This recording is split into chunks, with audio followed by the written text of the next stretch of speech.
තෙරුවන් සරණයි හැම දිනටම අපේ සුපුරුදු දහම් හමුව අදත් අපි මෙතෙන් සිට පවත්වන්න බලාපොරොත්තුව අද විවාහාර වර්ෂයේ 2020 වර්ෂයේ දෙසැම්බර් මාසයේ 17 වෙනි බ්‍රහස්පතින්දාව ශ්‍රී ලංකාවේ කැලෙන්ඩරයෙන් ඒ වගේම ශ්‍රී ලංකා වේලාවෙන් උදෑසන 5:30 අපි මුණ ගැහෙන්නේ අන්තර්ජාලය ඔස්සේ ස්කයිප් මාධ්‍යයෙන්. ඉතින් මේ වන විටත් දහම් හමුවට අපේ කල්යාණ මිත්‍ර පිරිස පූජනීය ස්වාමීන් වහන්සේලා මෙහෙණින් වහන්සේලා ඇතුළු කල්යාණ මිත්‍ර පිරිස සම්බන්ධ වී සිටිනවා. හැම දිනම අපි ඊටාම ගෞරවයෙන් කල්යාණ මිත්‍රත්වයෙන් පිළිගනිමු. පළමුවෙන් අපි මේ තථාගත ධර්ම අවබෝධ කරගෙන ලෝක සත්වයා කෙරෙහි අප්‍රමාණ කරුණාවෙන් දේශනා කොට වදාළ තථාගත බුදු පියාණන් වහන්සේ ගෞරවයෙන් සීකරගෙන නමස්කාර පාඨයේ තුන් වාරයක් කියලා සම්බුද්ධ වන්දනාවෙන් ධම්ම හමුව ආරම්භ කරමු. නමෝ තස්ස භගවතෝ අරහතෝ සම්මා සම්බුද්දස්ස නමෝ තස්ස භගවතෝ අරහතෝ සම්මා සම්බුද්දස්ස නමෝ තස්ස භගවතෝ අරහතෝ සම්මා සම්බුද්දස්ස සාදු සාදු සාදු. තෙරුවන් සරණයි. අවසරයි හැම දිනාගෙන්ම අපේ දහම් හමුව අදත් අපි සුපුරුදු මාතෘකාවෙන් මෙතෙන් සිට පවත්වන්න බලාපොරොත්තු වෙනවා. මේ වන විට අපි අනිශ්චිත විහරණය කියන මාතෘකාව නැත්නම් ඒ තේමාව ඉදිරියෙන් තියාගෙන තිබෙනවා. මේ දහම් සාකච්ඡා මාලාවට අනිශ්චිත විහරණය කිව්වේ අපි අප විසින් වර්ධනය කරගන්නා වූ කුසලතාවක්. එය දැන් අප තේරුම් ගන්න තියෙනවා කුමක්ද අනිශ්චිත විහරණය කියලා. එය මේ ධර්ම මාර්ගයේ අවසාන මට්ටම කියලා අපිට හඳුන්වන්නත් පුළුවන්. මේ ඉන්ද්‍රිය ගෝචර වන දේවල විතරක් නෙවෙයි ඉන්ද්‍රියවල පංචස්කන්ධේ මේ කිසිවක් නොඇලී නොගැටී නොමුලාව ජීවත් වීම වාසය කිරීම අනිශ්චිත විහරණය නමින් අපි තේරුම් ගන්න තියෙන්නේ. ඉතින් ඒ කුසලතාවය වර්ධනය කර ගැනීමට අපට මේ ධර්ම මාර්ගයේ දහම් මඟ උපකාරී වෙනවා, ආධාර වෙනවා. මේ කුසලතාව අපි දැනටමත් බොහෝ දුරට තේරුම් අරගෙන තියෙනවා. හොඳටම ඒ වගේම බොහෝ දුරට වර්ධනය කරගෙනත් තිබෙනවා. එය තවත් ශක්තිමත් කරගන්න අප මේ විදියට බුද්ධ දේශනා ඇසුරු කරගෙන මේ දහම් සාකච්ඡා මාලාව පවත්වාගෙන යනවා. ඉතින් මේ වන විට අපි කරන්නේ සූත්‍ර දේශනා පදනම් කරගෙන මේ අනිශ්චිත විහරණය පවත්වා ගැනීමට උපකාරී වන ප්‍රඥා සීල සමාධි ආදී කුසලතා වලට ඒ කුසලතා තුනට අදාළව කරුණු මතු කර ගැනීම. මේ සූත්‍ර හැම එකකම සූත්‍ර කියලා කියන්නේ බුද්ධ දේශනා. ඉතින් හැම දේශනාවකම අන්තර්ගතව තියෙන දේ ගත්තොත් එහි තියෙන්නේ මේ සීල සමාධි ප්‍රඥා. ඒවා වර්ධනය කර ගැනීමට උපකාර වන මඟ පෙන්වීම තියෙන. තවත් විදිහකින් කිව්වොත් ආර්ය අෂ්ටාංගික මාර්ගයේ එහි මාර්ගාංග වර්ධනය කර ගැනීමට අවශ්‍ය මඟ පෙන්වීම. ඒ මාර්ගයේ ආර්ය මාර්ගයේ ගමන් කිරීමෙන් නැත්නම් ඒ මාර්ගයේ වැඩිමෙන් අප ලබන කුසලතාවය තමයි මේ අනිශ්චිත විහරණය කියන්නේ. මේ නිවුණු සැනසුණු බව.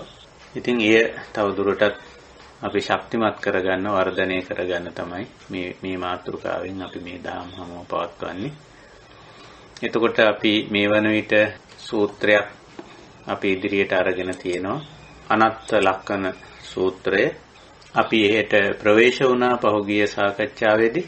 සූත්‍රය ඇතුළත් වෙන්නේ සංයුත්ත නිකායේ කන්දවග්ග පාළියේ කන්ද සංයුත්තේ ඇතුළත් වෙන සූත්‍රයක්. මේ සූත්‍රය හුඟක් ප්‍රසිද්ධයි. ප්‍රසිද්ධ වෙන්න හේතුව මේ බුද්ධ ශාසනයේ ආරම්භක දේශනා අතර තියෙන්නේ. සාමාන්‍යයෙන් ආරම්භක දේශනාව මුල්ම දේශනාව හැටියට සම්මත වෙලා තියෙන්නේ ධම්මචක්ක පවත්වන දේශනාව. ඒ එක්කම මේ දේශනාව සඳහන් වෙලා තියෙන පංචවග්ගීය භික්ෂූන්ට දේශනා කළා කියලා අනත්ත ලක්කන සූත්‍රය. අපි පහුගිය සාකච්ඡාවේදී සූත්‍රයේ දිගේ ඉදිරියට වැඩි දුරක් ගියේ නැහැ. අපි මේ අර්ථ සංඥාව කියන කාරණේ ටිකක් වැඩිපුර කතා බහ කළා. මේ අනත්ත කියන කාරණේ කොහොමද බුදුදහමේ ඉදිරිපත් වෙලා තියෙන්නේ? මොකද්ද මේන් කතා බහ කරන්නේ කියලා. එතෙන්දී අර්ථ සංඥාව පිළිබඳව තමයි අපි ටිකක් වැඩිපුර කරුණු මතක් කරගත්තේ. එතකොට අත්ත කියන වචනේ තියෙන තේරුම් අපි එදා කතා කරා මේ ආත්මය කියන තේරුමක් දීලා තියෙනවා, තමන් කියන තේරුම දීලා තියෙනවා. ඉතින් බුදුරජාණන් වහන්සේ මේ අත්ත කියන වචනේ පාවිච්චි කරලා තියෙනවා. ධම්මපදයේ කියන කෘතිය, මේ ධම්මපදයේ අපි කවුරුත් දන්නවා. හැමෝම පරිශීලනය කරන මේ ගාථා පන්තියක් සහිත දහම් කෘතියක්. ඒකට ගිහිල්ලා බැලුවොත් එහි තියෙන අත්ත වර්ගය කියලා. මේ කුද්දක නිකායට අයිති පොතක් ධම්මපද කියලා කියන්නේ. කුද්දක නිකායේ තියෙන පොත් වලින් දෙවෙනි පොත ධම්මපද. එතකොට ධම්මපද පාළියේ තියෙන අත්ත වර්ගය කියලා එකක්. එතකොට එතන බුදුරජාන් වහන්සේ මේ අත්ත කියන වචනේ දිගටම පාවිච්චි කරලා තියෙනවා. අත්තානං චේපි යංජඤ්ඤ අත්තානමේව පඨමං අත්තානං චේතතා කෛරා අත්තාහි අත්තනෝනාතෝ.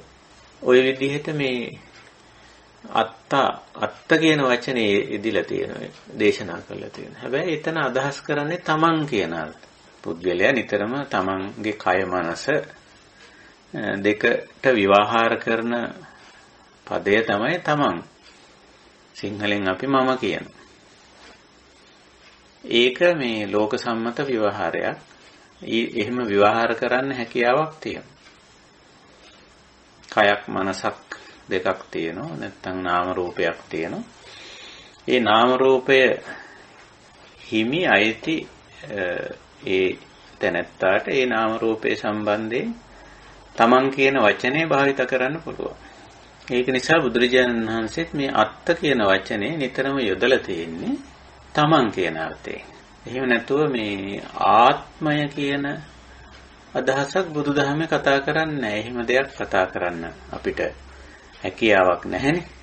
අපි එදා කතා බහ කළා මේ ආත්මය කියන වචනේ අදහස් කරන්නේ මේ කය මනස තුල නොවෙනස් වන ස්ථිර නොබිඳෙන නොකැඩෙන දිගටම ගමන් කරන කිසියම් ශක්තියක් නැත්නම් කිසියම් දෙයක් මේ ජීවිතේදී විතරක් නෙමෙයි මේ ජීවිතය අවසන් වුණාම ඊළඟ ජීවිතයට පවා යන කිසියම් දෙයක් තියෙනවා කියන විශ්වාසය. එහෙම දෙයක් නැති බව අපි දන්නවා. බුදුදහමට අනුව මේ නාම රූපය කිසියම් ගොනු වීමක්, එකතු වී පවතින දෙයක්, ගොනු වී පවතින දෙයක්. ඉතින් ඒක එහෙම දෙයක් නැති බව අපි දන්නවා. ඒක බුදුදහමේ ඒක නිසා ආත්ම කියන කතාවක් බුදුදහමේ නෑ. සමහරව එහෙමත් එකක් අල්ලගෙන කතා කරනවා. අත්ත කියන වචනේ බුදුදහමේ නිතරම මතු කරන්නේ තමන් කියන අර්ථය. තමන් කියන අර්ථය. තමන් කතා බහ කරද්දී, වැඩ කරද්දී, යම් යම් දේවල් වලට අයිතිවාසිකම් කියද්දී, යම් යම් වගකීම් දරද්දී මේවා පවතින දේවල්නේ, ස්වභාවිකයිනේ. එතෙන්දී විවහාර කරනවා මේ අයිතිය හංගවන්න, තමන්ගේ මේ දායකත්වය පෙන්වා දෙන්න අපි මේ වචනේ පාවිච්චි කරනවා. මම අහවලා කියලා තමන්ම මේ පංචස්කන්ධය, කය මනස දෙක හඳුන්වා දෙනවා. ඉතින් ඒකට සමහරට නමක් දීලා තියෙනවා. ඉතින් ඒ නමින්ම කියලා කියනවා මම අහවලා කියලා නමක් කියන. සමහර විට ඒ තනතුරක් දරනවා නම් අපි කියන මේ මම අහවලා නම මෙහිමයි, අහවල් තනතුර දරන තැනැත්තා කියලා. ඉතින් මේ පංචස්කන්ධයට එක එක දේවල් ඇමිනිලා තියෙනවා. නමක් ලැබිලා තියෙනවා. ඊට පස්සේ ඉතින් තවත් දේවල් ඔකට එකතු වෙලා තියෙනවා. නාම, ගෝත්‍ර, තනතුරු, වගකීම්, රාජකාරී නොඑක් දේවල් මේකට බාහිරින් ඉතින් ලෝක සම්මතයේ හැටියට සම්බන්ධ වෙලා තියෙනවා. ඉතින් ඒවා මේ පංචස්කන්ධයක විවහාර මාත්‍රයෙන් පංචස්කන්ධයකට එකතු වෙච්ච දේවල්. දැන් අපිට ඒවා හුඟක් පැහැදිලි. ඒවා මේ ලෝක සම්මතයට එකතු වෙච්ච දේවල් කියලා. ඉතින් ඔය ටික ඉදිරිපත් කරන්න, ඔය ටික පෙන්වන්න යම් අවස්ථාවක ඒවා අපිට පෙන්වන්න වෙනවනේ. ඕනෑම වෙලාවක ඒවා ඉදිරිපත් කරන්න වෙන අවස්ථා තියෙනවා. ඉතින් එතකොට අපි මේ මම කියන වචනේ පාවිච්චි කරනවා. තමා, අත්තා පාලි වචනේ. ඉතින් මේ වචනේ වැරද්දකුත් නැහැ. මේක විවහාර කිරීමේ ගැටලුවකුත් නැහැ. ලෝක සම්මත වශයෙන් විවහාර කරන්න ඕන. විවහාර නොකර බෑ. හැබැයි මේ විවහාරයත් එක්ක පැන නගින එක්තරා ගැටලුවක් තියෙනවා. ඒකට අපි කියන්නේ අත්ත් සංඥාව කියලා. අපි ඒකත් කතා කරා. මේ සූත්‍රයේ ගොඩක් ගැඹුරු දහමක් කතා කරන සූත්‍රයක් අනත්ත් ලක්කන සූත්‍රය. නැත්නම් පංචවග්ගීය සූත්‍රය කියලා සමහර තැන්වල මේ සූත්‍රය සඳහන් වෙලා තියෙනවා. අනත්ත් ලක්කනේ. එතකොට දැන් මේ පංචස්කන්ධයට තමන් කියන විවහාරය කරනවනේ අපි කරන්න වෙනවනේ. දැන් මේ කාට හරි කවුරු හරි ඇහුවොත් ඔයා කවුද කියලා මම මේ පංචස්කන්ධයක් කියන්න බෑ. එතකොට ඒක කිසිම මේ සාර්ථක ඉදිරිපත් කිරීමක් නෙවෙයිනේ. එතකොට පංචස්කන්ධයට ඒකයි සම්මත වශයෙන් නමක් දීලා තියෙන්නේ. නාමයක්, ගෝත්‍රයක්, තනතුරක්, වගකීමක් මේවා හරහා තමයි අපි ඉදිරිපත් වෙන්නේ. සමහරට ස්ත්‍රී පුරුෂ භාවය පවා අපි මෙතෙන්දී භාවිතා කරනවා. මම තිරිමි කෙනෙක්, මම කාන්තාවක් ආදී වශයෙන්. ඉතින් ඒකත් ඉතින් ස්වභාවිකයි. නමුත් සමහරට ඒකත් අපි ඉදිරිපත් කරන අවස්ථා තියෙනවා. ওই විදිහට. ඉතින් ඒක නිසා හුදෙක් පංචස්කන්ධය කියලා ඇත්ත වශයෙන්ම තියෙන පංචස්කන්ධයක් වුණාට අපිට පංචස්කන්ධය කියන ඉදිරිපත් කිරීම ලෝක විවහාරයේදී කරන්න බෑ. ඒක ලෝක විවහාරයේදී ඔබ කවුද කියලා ඇහුවොත් අපිට ඉදිරිපත් කරන්න වෙන්නේ පංචස්කන්ධය කියන නම නෙවෙයි. අපිට ඉදිරිපත් කරන්න වෙන අපේ නම කියන්නේ. මම අහවලා. තව ටික විස්තර කියන්න කිව්වොත් ඉතින් අපිට තවත් ටිකක් දේවල් කියන්න වෙනවා. අහවල් තනතුර වගකීම රාජකාරිය කරන මේ එහෙම නැත්නම් තවත් මොනවා හරි දෙයක අධිපතිකම දරන, ප්‍රධානත්වයේ දරන මොනවා හරි දේවල් ටික ලෞකික වශයෙන් ලෝක සම්මත වශයෙන් ඉදිරිපත් කරන්න. ඒ ටික ඉදිරිපත් කරපුවාම තමයි අර අනිත් මිනිස්සයාට මේ අනන්‍යතාවය නැත්තම් මෙයා අහවලා කියලා එයා අඳුනගන්නේ. මම පංචස්කන්ධයක් කියලා කිව්වොත් එහෙම අනිත් මිනිස්සයාට ඒක එහෙම ගෝචර කරගන්න බෑ. ඒක ලෝක සම්මත වශයෙන් අදාළත් නැහැ. ඔයා කවුද කියන තැනට මම මේ පංචස්කන්ධයක් කියලා කිව්වොත් ඒක ලෝක විවහාරයේ හැටියට ගැලපෙන්නේ නැහැ. ඉතින් බුදුරජාණන් වහන්සේ පවා සමහර තැන්වලදී පරමාර්ථ වශයෙන් කරන ඉදිරිපත් කිරීම කරන්නේ නැහැ. බොහෝ වෙලාවට තමන්ගේ ශ්‍රාවකයන්ට බුදුරජාණන් වහන්සේ හඳුන්වා දුන්නේ තමන් වහන්සේ තථාගතෝ කියලා. එතකොට තථාගත කියන වචනේ බුදුරජාණන් වහන්සේ පාවිච්චි කර අර්ථයෙන් නෙමෙයි මේ අනිත් අය තේරුම් ගත්තේ. මේ හුඟක් අය හිතුවේ තථාගත කියන්නේ මේ තැනැත්තගේ නම කියලා. එහෙම නැත්නම් තනතුර වෙන්නේ නැති කියලා. නමුත් තථාගත කියන්නේ ඒ අර්ථයෙන් නෙමෙයි. මේ තතතාවටපත් වුණු තැනැත්තා කියන අර්ථය. බුදුරජාණන් වහන්සේ එහෙම පාවිච්චි කරලා තියෙනවා. ඒක ඇත්ත වශයෙන්ම අර ගැඹුරු අර්ථයෙන් බුදුරජාණන් වහන්සේ ඉදිරිපත් කර අර්ථයෙන් නෙමෙයි පසු කාලීනව තථාගතයන් වහන්සේ කිව්ව පුද්ගලෙක් අදහස් කරනවා. බුද්ධ කියලා තථාගත කියලා. එහෙම. ඉතින් එහෙමත් නැතුව Taman ඉදිරිපත් කර අවස්ථාවක් තියෙනවා. මම මේ අහවලා ආදී වශයෙන්. පරමාර්ථ වශයෙන් ඉදිරිපත් කරපුවම සමහර අයට තේරුණෙත් නැහැ. දැන් තථාගත කියන ස්වභාවය ඉදිරිපත් කරපු අවස්ථා තියෙනවා. තථාගතයන් වහන්සේ ඉන්නවද නැද්ද එහෙම කෙනෙක්? පරමාර්ථ වශයෙන් නැද්ද? අත්ති තථාගතෝ පරමර්ණ. ආදි වශයෙන් මේක ගැඹුරු පැත්තෙන් තථාගතයන් වහන්සේ හඳුන්වා දීපු අවස්ථා තියෙන ඒවා තේරිලා නැහැ මොකද එනකොට. එහෙම නෙමෙයි පංචස්කන්ධයක් කියලා ඉදිරිපත් කරත් සමහර කෙනෙකුට තේරෙන්නේ නැහැ. ඒක නිසා මේ පරම අර්ථය අපි ඔකට කියන පරමාර්ථය කියලා. පරම අර්ථයෙන් ඉදිරිපත් කරන අවස්ථා තථාගත වශයෙන් පංචස්කන්ධ වශයෙන් ඉදිරිපත් කරපුවා මෙතන තියෙන පරමාර්ථයෙන් ඉදිරිපත් කිරීමක් පුද්ගලයාව. ඒක සාමාන්‍යයට තේරෙන්නේ නැහැ. තේරුම් ගන්න බෑ. තථාගත කිව්වම කොහෙත්ම තේරුම් ගන්න බෑ. පංචස්කන්ධ තේරුම් ගන්න පුළුවන් වෙයි අපි වගේ මේ ධර්ම මාර්ගයේ යන ඇත්තන්ට. අනිත් ඇත්තන්ට ඒව තේරුම් ගන්න බෑ. පිස්සු කතා කරන්නේ නැතුව මේ කරුණාකරලා නම කියන්න කියයි.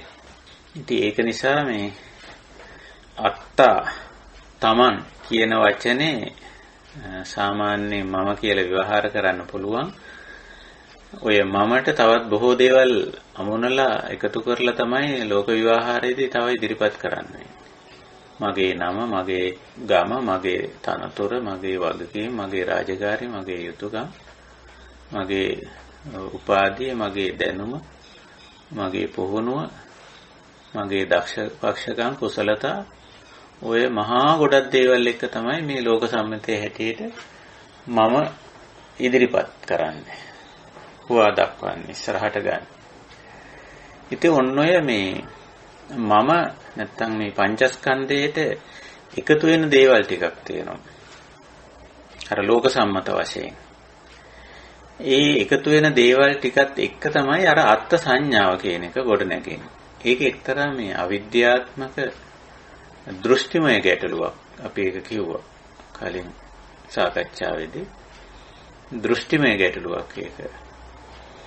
එතකොට පළවෙනි වශයෙන්ම මේ නාම රූපය අපි දැන් එහෙම කිව්වම අපේ කල්යාණ මිත්‍රයන්ට වැටහෙනවා.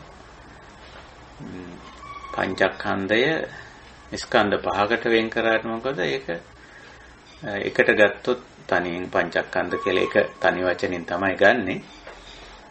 ඒකේ අන්තර්ගතේ නාම රූප. නාම රූප එකට ගොනු වෙලා තියෙන්නේ. ඒ නිසා බුදුරජාණන් වහන්සේ මේකට නාම රූපය කිව්වා. මේ නාම රූපය පිළිබඳ ස්වකීයත්ව හැඟීමක්. අපි ඒකට අත්තානුදිට්ඨි, සක්කාය දිට්ඨි කියන වචන දෙක පාවිච්චි කරා කලින් අවස්ථාවේ. බුදුරජාණන් වහන්සේ උගාක්ම අත්තානුදිට්ඨි කියන වචනේ පාවිච්චි කරලා තියෙනවා. මමත්ව හැඟීම සක්කාය දිට්ඨි කියන්නේ ඒකමයි. පංචස්කන්ධය මමත්වයෙන් ගන්න. ඒ තම්මම ඒසෝ හමස්මි ඒසෝ මේ අත්තා ආදී වශයෙන්. ඔන්න ඔය ස්වභාවය ඔය ලක්ෂණය තමයි මේ අත්ත් සංඥාව. අර පංචස්කන්ධය ඊළඟට පංචස්කන්ධයට සම්බන්ධ වෙලා තියෙන නාමය, ගෝත්‍රය, තනතුර ආදී දේවල් ටිකක් තියෙන. ඒවත් හුඟක් වෙලාවට මානසිකයි. දැන් නම කියන එක අපි භාෂාවෙන් ව්‍යවහාර කරනවා. අපි හැමෝටම නමක් තියෙනවා. ඉතින් ඕකේ අර්ථයක්වත් නැහැ සමහර වෙලාවට. සමහර නම් වලට නම් ඉතින් එම භාෂාවෙන් හෝ සංස්කෘතියෙන් ආගමෙන් මොකක් හරි අර්ථයක්වත් සපයලා තියෙනවා. නමුත් සමහර නම් වලට එහෙම අර්ථයක් නැහැ.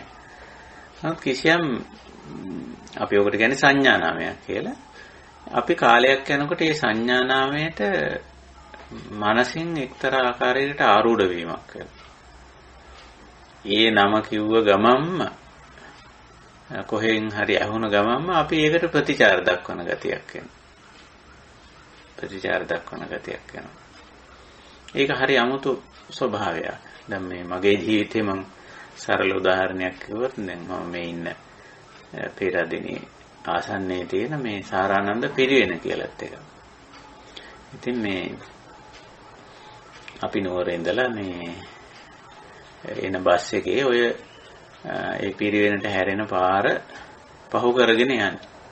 ඒතර මගේ නම සාරානන්ද මේ පංචස්කන්ධයට දාලා තියෙනවා.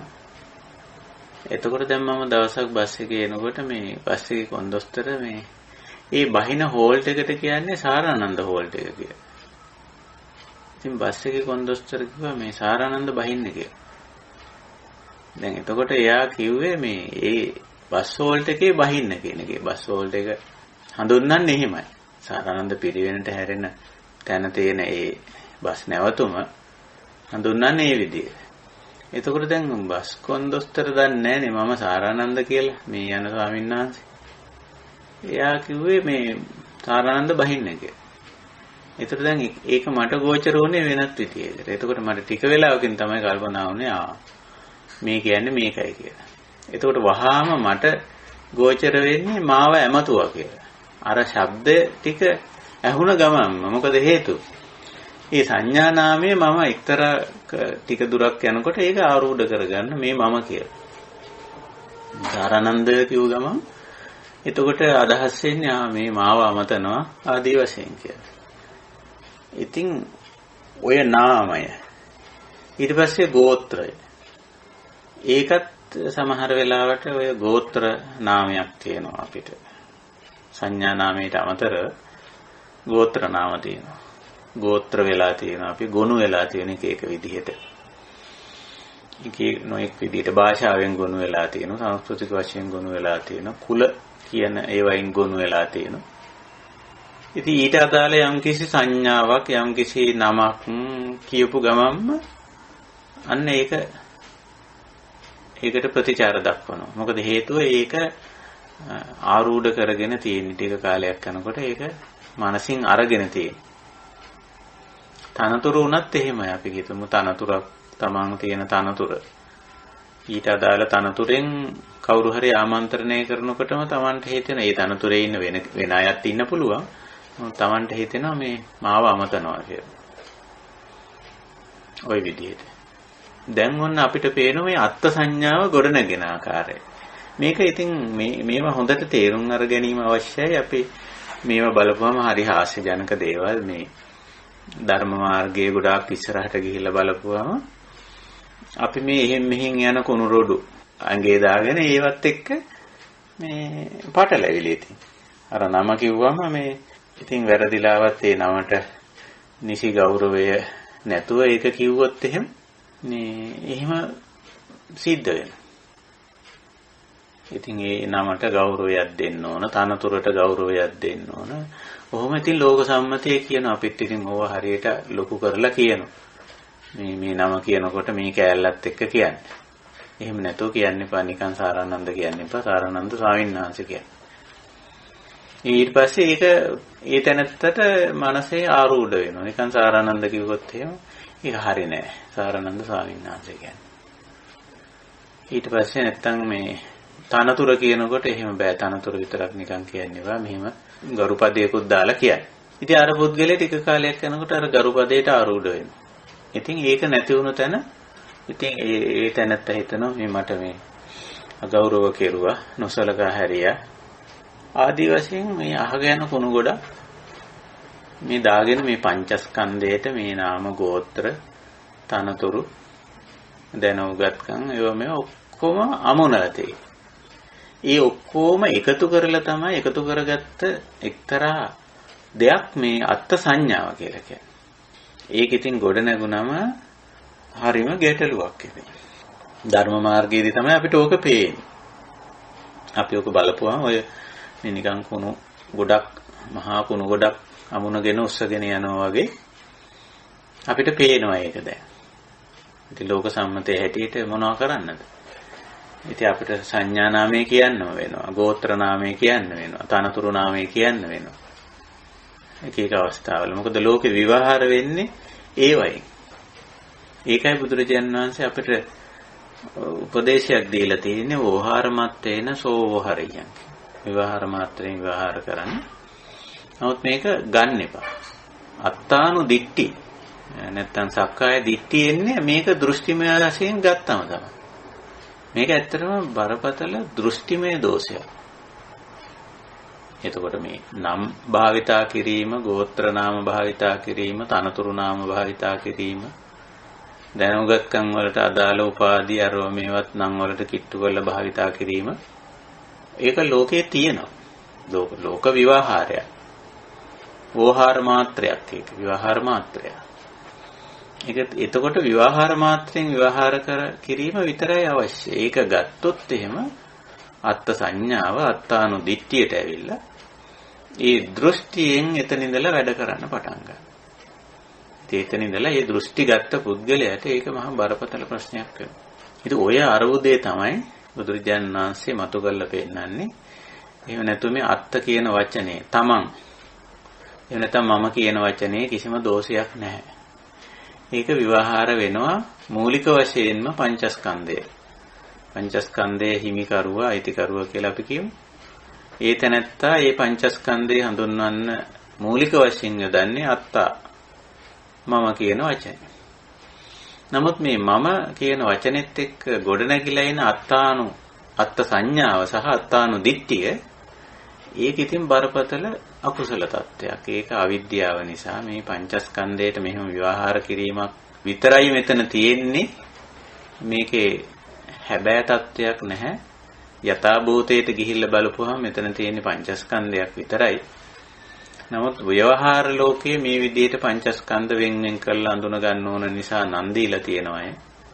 ඒ පුද්ගලයෝ කරන කාර්යභාරය සලකලා ඒ අයට තනතුරු නාම දීලා තියෙනවා. ගෝත්‍ර වශයෙන් ගොනු වීම නිසා ගෝත්‍ර නාම දීලා තියෙනවා කියලා. ඒවා ඉච්ඡර ගැඹුරට සාමාන්‍ය පුද්ගලයෙකුට තේරෙන්නේ නැහැ. ඉතින් තේරෙන්නේ නැති වුණාම මේ සාමාන්‍ය අසුතවා පුදුජන හිතන මේවායි ලොකු වටිනාකමක් තියෙනවා. මේ නමේ අපි භාවිතා කරන සංඥා නාමයේ ලොකු වටිනාකමක් තියෙනවා. ඉතින් අපි වටිනාකමක් දාන්නත් බලනවා. ඉතින් නම් දානකොට ඉතින් ඔන්න කියනවා මේ අර්ථවත් නමක් දාන්න ඕන ආදි වශයෙන් කියලා. ඉතින් එහෙම ඉතින් හොයලා බොහොම අමාරුවෙන් ඉතින් ඔන්න අර්ථවත් නමක් දාන්න යනවා. ඉතින් ඒක තවත් ගැටලුවක් ඇත්ත වශයෙන්ම. ඉතින් පංචස්කන්ධයට මොන විදිහට ඇමතුවත් නාම රූපේ පංචස්කන්ධේ. ඉතින් අපි ඔකට මොන නම දාගෙන ඇමතුවත් හුදෙක් එක සංඥා නාමයක් විතරයි. ගෝත්‍ර නාමයක් වුණොත් ඒකෙන් ගෝත්‍රය විසින් දාගත්ත නමනේ. තනතුරු නාමයක් නම් ඉතින් ඒක තනතුරට පාවිච්චි කරන නමනේ. ඉතින් ওই විදිහට බලපුවාම මේක ඇත්ත වශයෙන්ම මේ එකතු වෙන දේවල් පුද්ගලයා වටා එකතු වෙන එක්රැස් වෙන මේ දේවල් ලෝක සම්මතයි. නමුත් ඉතින් හරි හිස් බලපුවා මේකේ පරමාර්ථයට පරම අර්ථය මූලික අර්ථය පරමාර්ථය කිව්වම අදහස් කරන්නේ එතන ස්ථිර සාර වශයෙන් යමක් තියෙනවා කියන අදහස නෙවෙයි. මූලික අර්ථය සැලකුවා මේකේ සමාරම්භක මට්ටමට ගිහිල්ලා බලපුවාම අපිට පේනවා මෙතන නාම රූප ටිකක් ගොනු වෙලා තියෙනවා. හේතුඵල ධර්මානුකූලව. ඉතින් මේ හේතු ඇතිතාක් මේ නාම රූපය පවතිනවා. හේතු නැති වුණාද ඒ නාම රූපේ අවසන් වෙනවා නිමා වෙනවා. ඉතින් ඔය කාලය තුල තමයි මේ ඔය නාම රූපය හිමිතැනැත්තා මම කියලා ඒ නාම රූපය හඳුන්වනවා. ඊට පස්සේ ලෝක සම්මතයේ හැටියට නානා විදිහේ තවත් නාම ගෝත්‍ර තනතුරු මේවට එකතු වෙලා ඒවට වටිනාකම් දීලා ඒවට උපාදාන වෙලා අත්ත් සංඥාවක් අත්තානුදිට්ඨියක් ගොඩනගාගෙන ඒවයින් අප්‍රමාණ දුක් විඳින්න පටන් ගන්නවා. එහෙම තියෙනවා. ඉතින් ඕවා මේ හරි ලස්සන සිදුවීම් අපිට පේන්න තියෙනවා. ලෝක විවහාරයේ සමහර අය නම කියලා මොන හරි කිව්වම ඒගොල්ලෝ නඩු දාන වන්දි ඉල්ලලා මට මෙච්චර අපහාස කෙරුවා කියලා. අපහාස නඩු දානවා. සමහර අය මොන හරි කිව්වම කෝටි ගණන් ඉල්ලලා නඩු දානවා. ඉතින් මේ කවුරු වෙනුවෙන්ද මේ නඩු මොකද්ද මේ අල්ලලා නඩුවක් දාන්නේ? මට අපහාස කෙරුවා. නින්දා කෙරුවා, මදිපොන්චිකම් කෙරුවා. අධිකරණවලත් මේවා විනිශ්චය කරනවා. හරි බුදුම වැඩේ. ඉතින් ඒ හාස්‍ය ජනක දේ අපිට පේනවා මිසක ඒ ලෝකයාට එහෙම එකක් පේන්නේ නැහැ. ලෝකයා කියන මේ තනතුරු දරන තැනැත්තාට එහෙම අවමාන අපහාස කරන්න බෑ. මේ පුද්ගලයාට. මොකද මෙයාට මානයක් තියෙනවා. ඒ මානය අවමාන කරන්න එපා. නේ? මෙයාට හාස්‍යයක් තියෙනවා. ඒක අපහාස කරන්න එපා කියලා. ඉතින් හාස්‍යයයි මානයයි කියලා එකක් ගොඩනගාගෙන තියෙන ඒවා මහ විකාර. ඉතින් කවුරු හරි මානය අවමාන කරොත් ඔන්න ප්‍රශ්නේ. හාස්‍ය අපහාසය කරොත් ඉතින් ප්‍රශ්නේ. ඒ ආසයයි මානයයි ඔක්කොම හදාගත්ත කෙලෙස්. හදාගත්ත නිකන් එක්තරා දෘෂ්ටිමය කාරණා. ඉතින් කී හිතනවා ඒවයි ලොකු වටිනාකමක් තියෙනවා. ඒකයි. ඉතින් ওই වගේ දේවල් අපිට මේ අත්ත තමන් කියන ඊටාම සරල විවහාරයේ වටා ගොඩනැගිච්ච විශාල දෘෂ්ටි ජාලාවක් අපිට පේන්න තියෙනවා. දෘෂ්ටි ජාලාවක බ්‍රහ්ම ජාල වගේ සූත්‍රවලදී බුදුරජාණන් වහන්සේ මේවා ගොඩාක් ගැඹුරට පැහැදිලි කරනවා. ඉතින් දැන් මේ අනත්ත ලක්කන සූත්‍රයේදී අපි මේ අත්ත කියන එක මේ තරම් ඉස්සරහට ගත්තේ ඇයි? ඉතින් අනත්තය තේරුම් ගන්න නම් අත්තය තේරුම් අරන් ඉන්න ඕනේ ඉස්සෙල්ලා. දැන් මේ සාකච්ඡාව මේ වෙනකොටමත් මම හිතන්නේ අනත්ත ලක්කනේ අපිට තේරිලා තියෙන්නේ. දැන් මේ අපි ගමු මේ අත්ත තමන් කියන එකේ මූලිකම පදනම නැත්තම් ප්‍රධාන කාරණය වෙන්නේ නාම රූපේනේ. ඒ නාම රූපය. ඉතින් නාම රූපය අපි බැලුවොත් නාම රූපය හිමි තැනැත්තෙක් ඉන්නවනේ. ඒ තැනැත්තාට ඕන හැටියට ඒ නාම රූපේ පවත්වන්න පුළුවන්. දැන් අත්තානෝ දිට්ඨියේ තියෙන්නේ ඒතම් මම ඒසෝ හමස්මි ඒසෝ මේ අත්තා කියලානේ. මේ මමය මගේ මට ඕන හැටියට පවත්වන්න පුළුවන් කියන අදහසේ නෙමෙයි. ඒ අදහසට එනවනේ. දැන් අර උදාහරණයක් හැටියට ගත්තොත් අපිට තනතුරක් දුන්නා කියලා අපි හිතමු. ලෝක සම්මත වශයෙන් අපේ තියෙන දැනුගත්කම හරි පළපුරුද්ද හරි හැකියාව දක්ෂතාවය හරි අනුව සලකලා මේ අප වටා ඉන්න මිනිස්සු ටිකක් අපිට යම්කිසි තනතුරක් දෙනවා. ඉතින් දුන්නම ඔන්න අපි තනතුරට දෘෂ්ටිගත වෙනවා. මම හවලා මම ප්‍රධානිය මම අධ්‍යක්ෂක මම පාලක මොනවා හරි දෙයකට. ඉතින් දැන් ඒකට දෘෂ්ටිගත වුණාම ඔන්න අත්තානු දිට්ඨිය එනවා. ඒ තමයි ඒසෝ හමස්මි මම වෙමි මම හවල් තනතුර දරන්නා වෙමි මම හවල් තනතුර කරුවා වෙමි. ඊට පස්සේ ඒ තනතුර මට ඕන හැටියට පවත්වාගත යුතුයි. මට ඕන හැටියට මං කැමති තාක් ඔන්න පවත්වන්න පටන් ගන්නවා. ඉතින් අඩුම ගානේ ඒ තනතුර ගැන මොනවා හරි කවුරු හරි කිව්වොත් ඒ තනතුරේ මානය අවකෙරුවොත් තනතුරේ හාසය අපකෙරුවොත් ඔන්න රණ්ඩුව පටන් ගන්නවා. ඔන්න දුක එනවා. ඔන්න කේන්ති යනවා. ඔන්න නඩු දානවා. අර පංචස්කන්ධයට අමුණපු කෑල්ල ලෝක සම්මත වශයෙන්. ඒ එතන ඉඳලා මේ අරුබුදේ අත්තානු දෙට්ටියට ඇවිල්ලා දැන් ඉතින් අත්ත සංඥාවෙන් මේ අරුබුදේ ඉදිරියට යනවා. ඉතින් පංචස්කන්ධය මේකේ කේන්ද්‍රය මධ්‍යයේ න්‍යෂ්ටිය වෙන්නේ නාම රූපේ.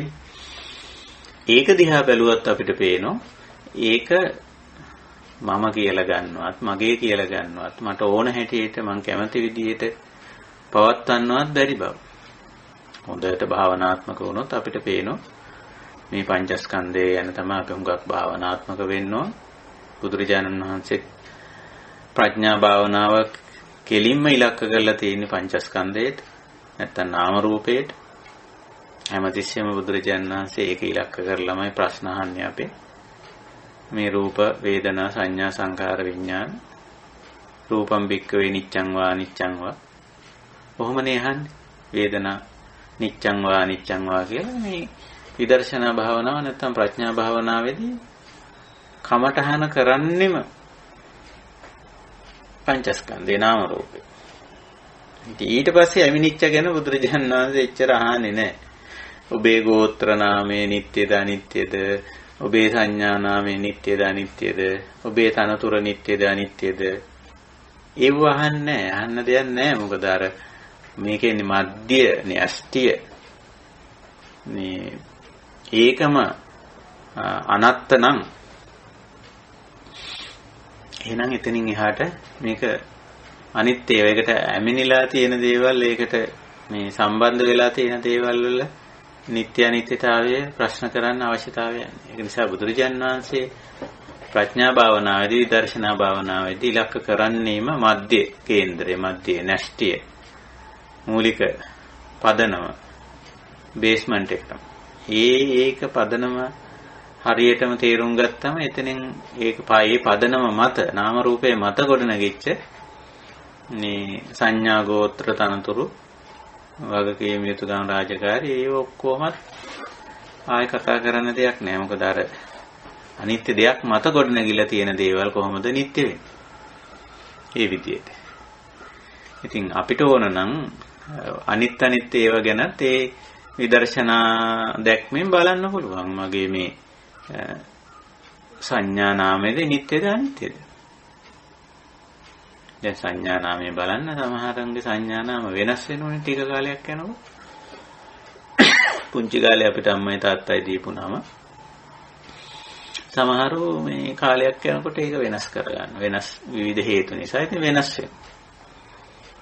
ඉතින් ගෙදරම වුණත් මේ ගෙදර අනිත් අය ආමන්ත්‍රණය කරන්නේ අර මේ බොහෝ වෙලාවට මේ උපැන්න තාත්තිගේ තියෙන නමින් නෙමෙයි. ගෙදර අය වෙන මොකක් හරි නමක් දාගෙන තියෙනවා. තමයිට ගමේ අය යාළු මිත්‍රයෝ තව නමකින් ආමන්ත්‍රණය කරන්නේ. ඉස්කෝලේ ගියාම ඉස්කෝලේ තමන්ගේ යාළු මිත්‍රයෝ තවත් නමකින් ආමන්ත්‍රණය කරන්නේ. ඉතින් ගානක් නැහැ. ඉතින් එතනම පේනවා මේ හැමතැනදීම කිව්වොත් එහෙම නෑ ඔය නම නෙමෙයි මගේ මේ නම මට ඒ නම කියන්න එපා කියලා ඉතින් රණ්ඩුවක් යනවා. ඉතින් අපි ඕක අතහැරලා දාලා එක එක නම් කියනවා. සමහර තැන්වලදී ගෝත්‍ර නාමයෙන් අමතනවා. සමහර තැන්වලදී සංඥා නාමයෙන් අමතනවා. සමහර තැන්වල තනතුරු නාමයෙන් අමතනවා. ඔය එකක් ගන්න නැතුව විහිළු නම් වලිනුත් සමහර අය අමතනවා. විහිළු නම් තියෙනවා. නික්නේම් කියනවා මන් දන්නේ නික්නේම් කියන්නේ මේ මොකක් හරි ආදරණීය නම් තියෙනවා. විහිළු නම් තියෙනවා. එක එක නම් තියෙනවා. එකම පුද්ගලයා. ඉතින් එතනම පේනවා මේ අවුනන කෑල්ල සම්මුතියක් පමණයි. ඉතින් එක එක තැන්වලදී වෙනස් වෙනවා. ඒකට තමන් ආරූඪ වුණොත් නැත්නම් ඒක අර්ථ සංඥාවෙන් ගත්තොත් මේ සංඥා නාමයේ මමය ඒක මගේ ඒක මට ඕන හැටියට තියෙන්න ඕනේ ඒක කාටවත් වෙනස් කරන්න බෑ කියලා කිව්වොත් ඉතින් ඒක හරිය මෝඩ අවිද්‍යාත්මක දෘෂ්ටියක්. ඒක නිසා අපි දැන් ඕක තේරිලා තියෙනවා. ඒක ඕක වෙනවා නමුත් තේරුම් අරන් තියනවාද දන්නේ නැහැ. ගෝත්‍ර නාමයක් එහෙමයි ගෝත්‍ර නම් වෙනස් කරගෙන තියෙනවා. දැන් සමහර අය විවාහ වුණාම තමන්ගේ ගෝත්‍ර නාමය අත්හැරලා ස්වාමි පුරුෂයාගේ ගෝත්‍ර නාමයෙන් අමතන. සමහර සංස්කෘතින් වල එහෙමයි.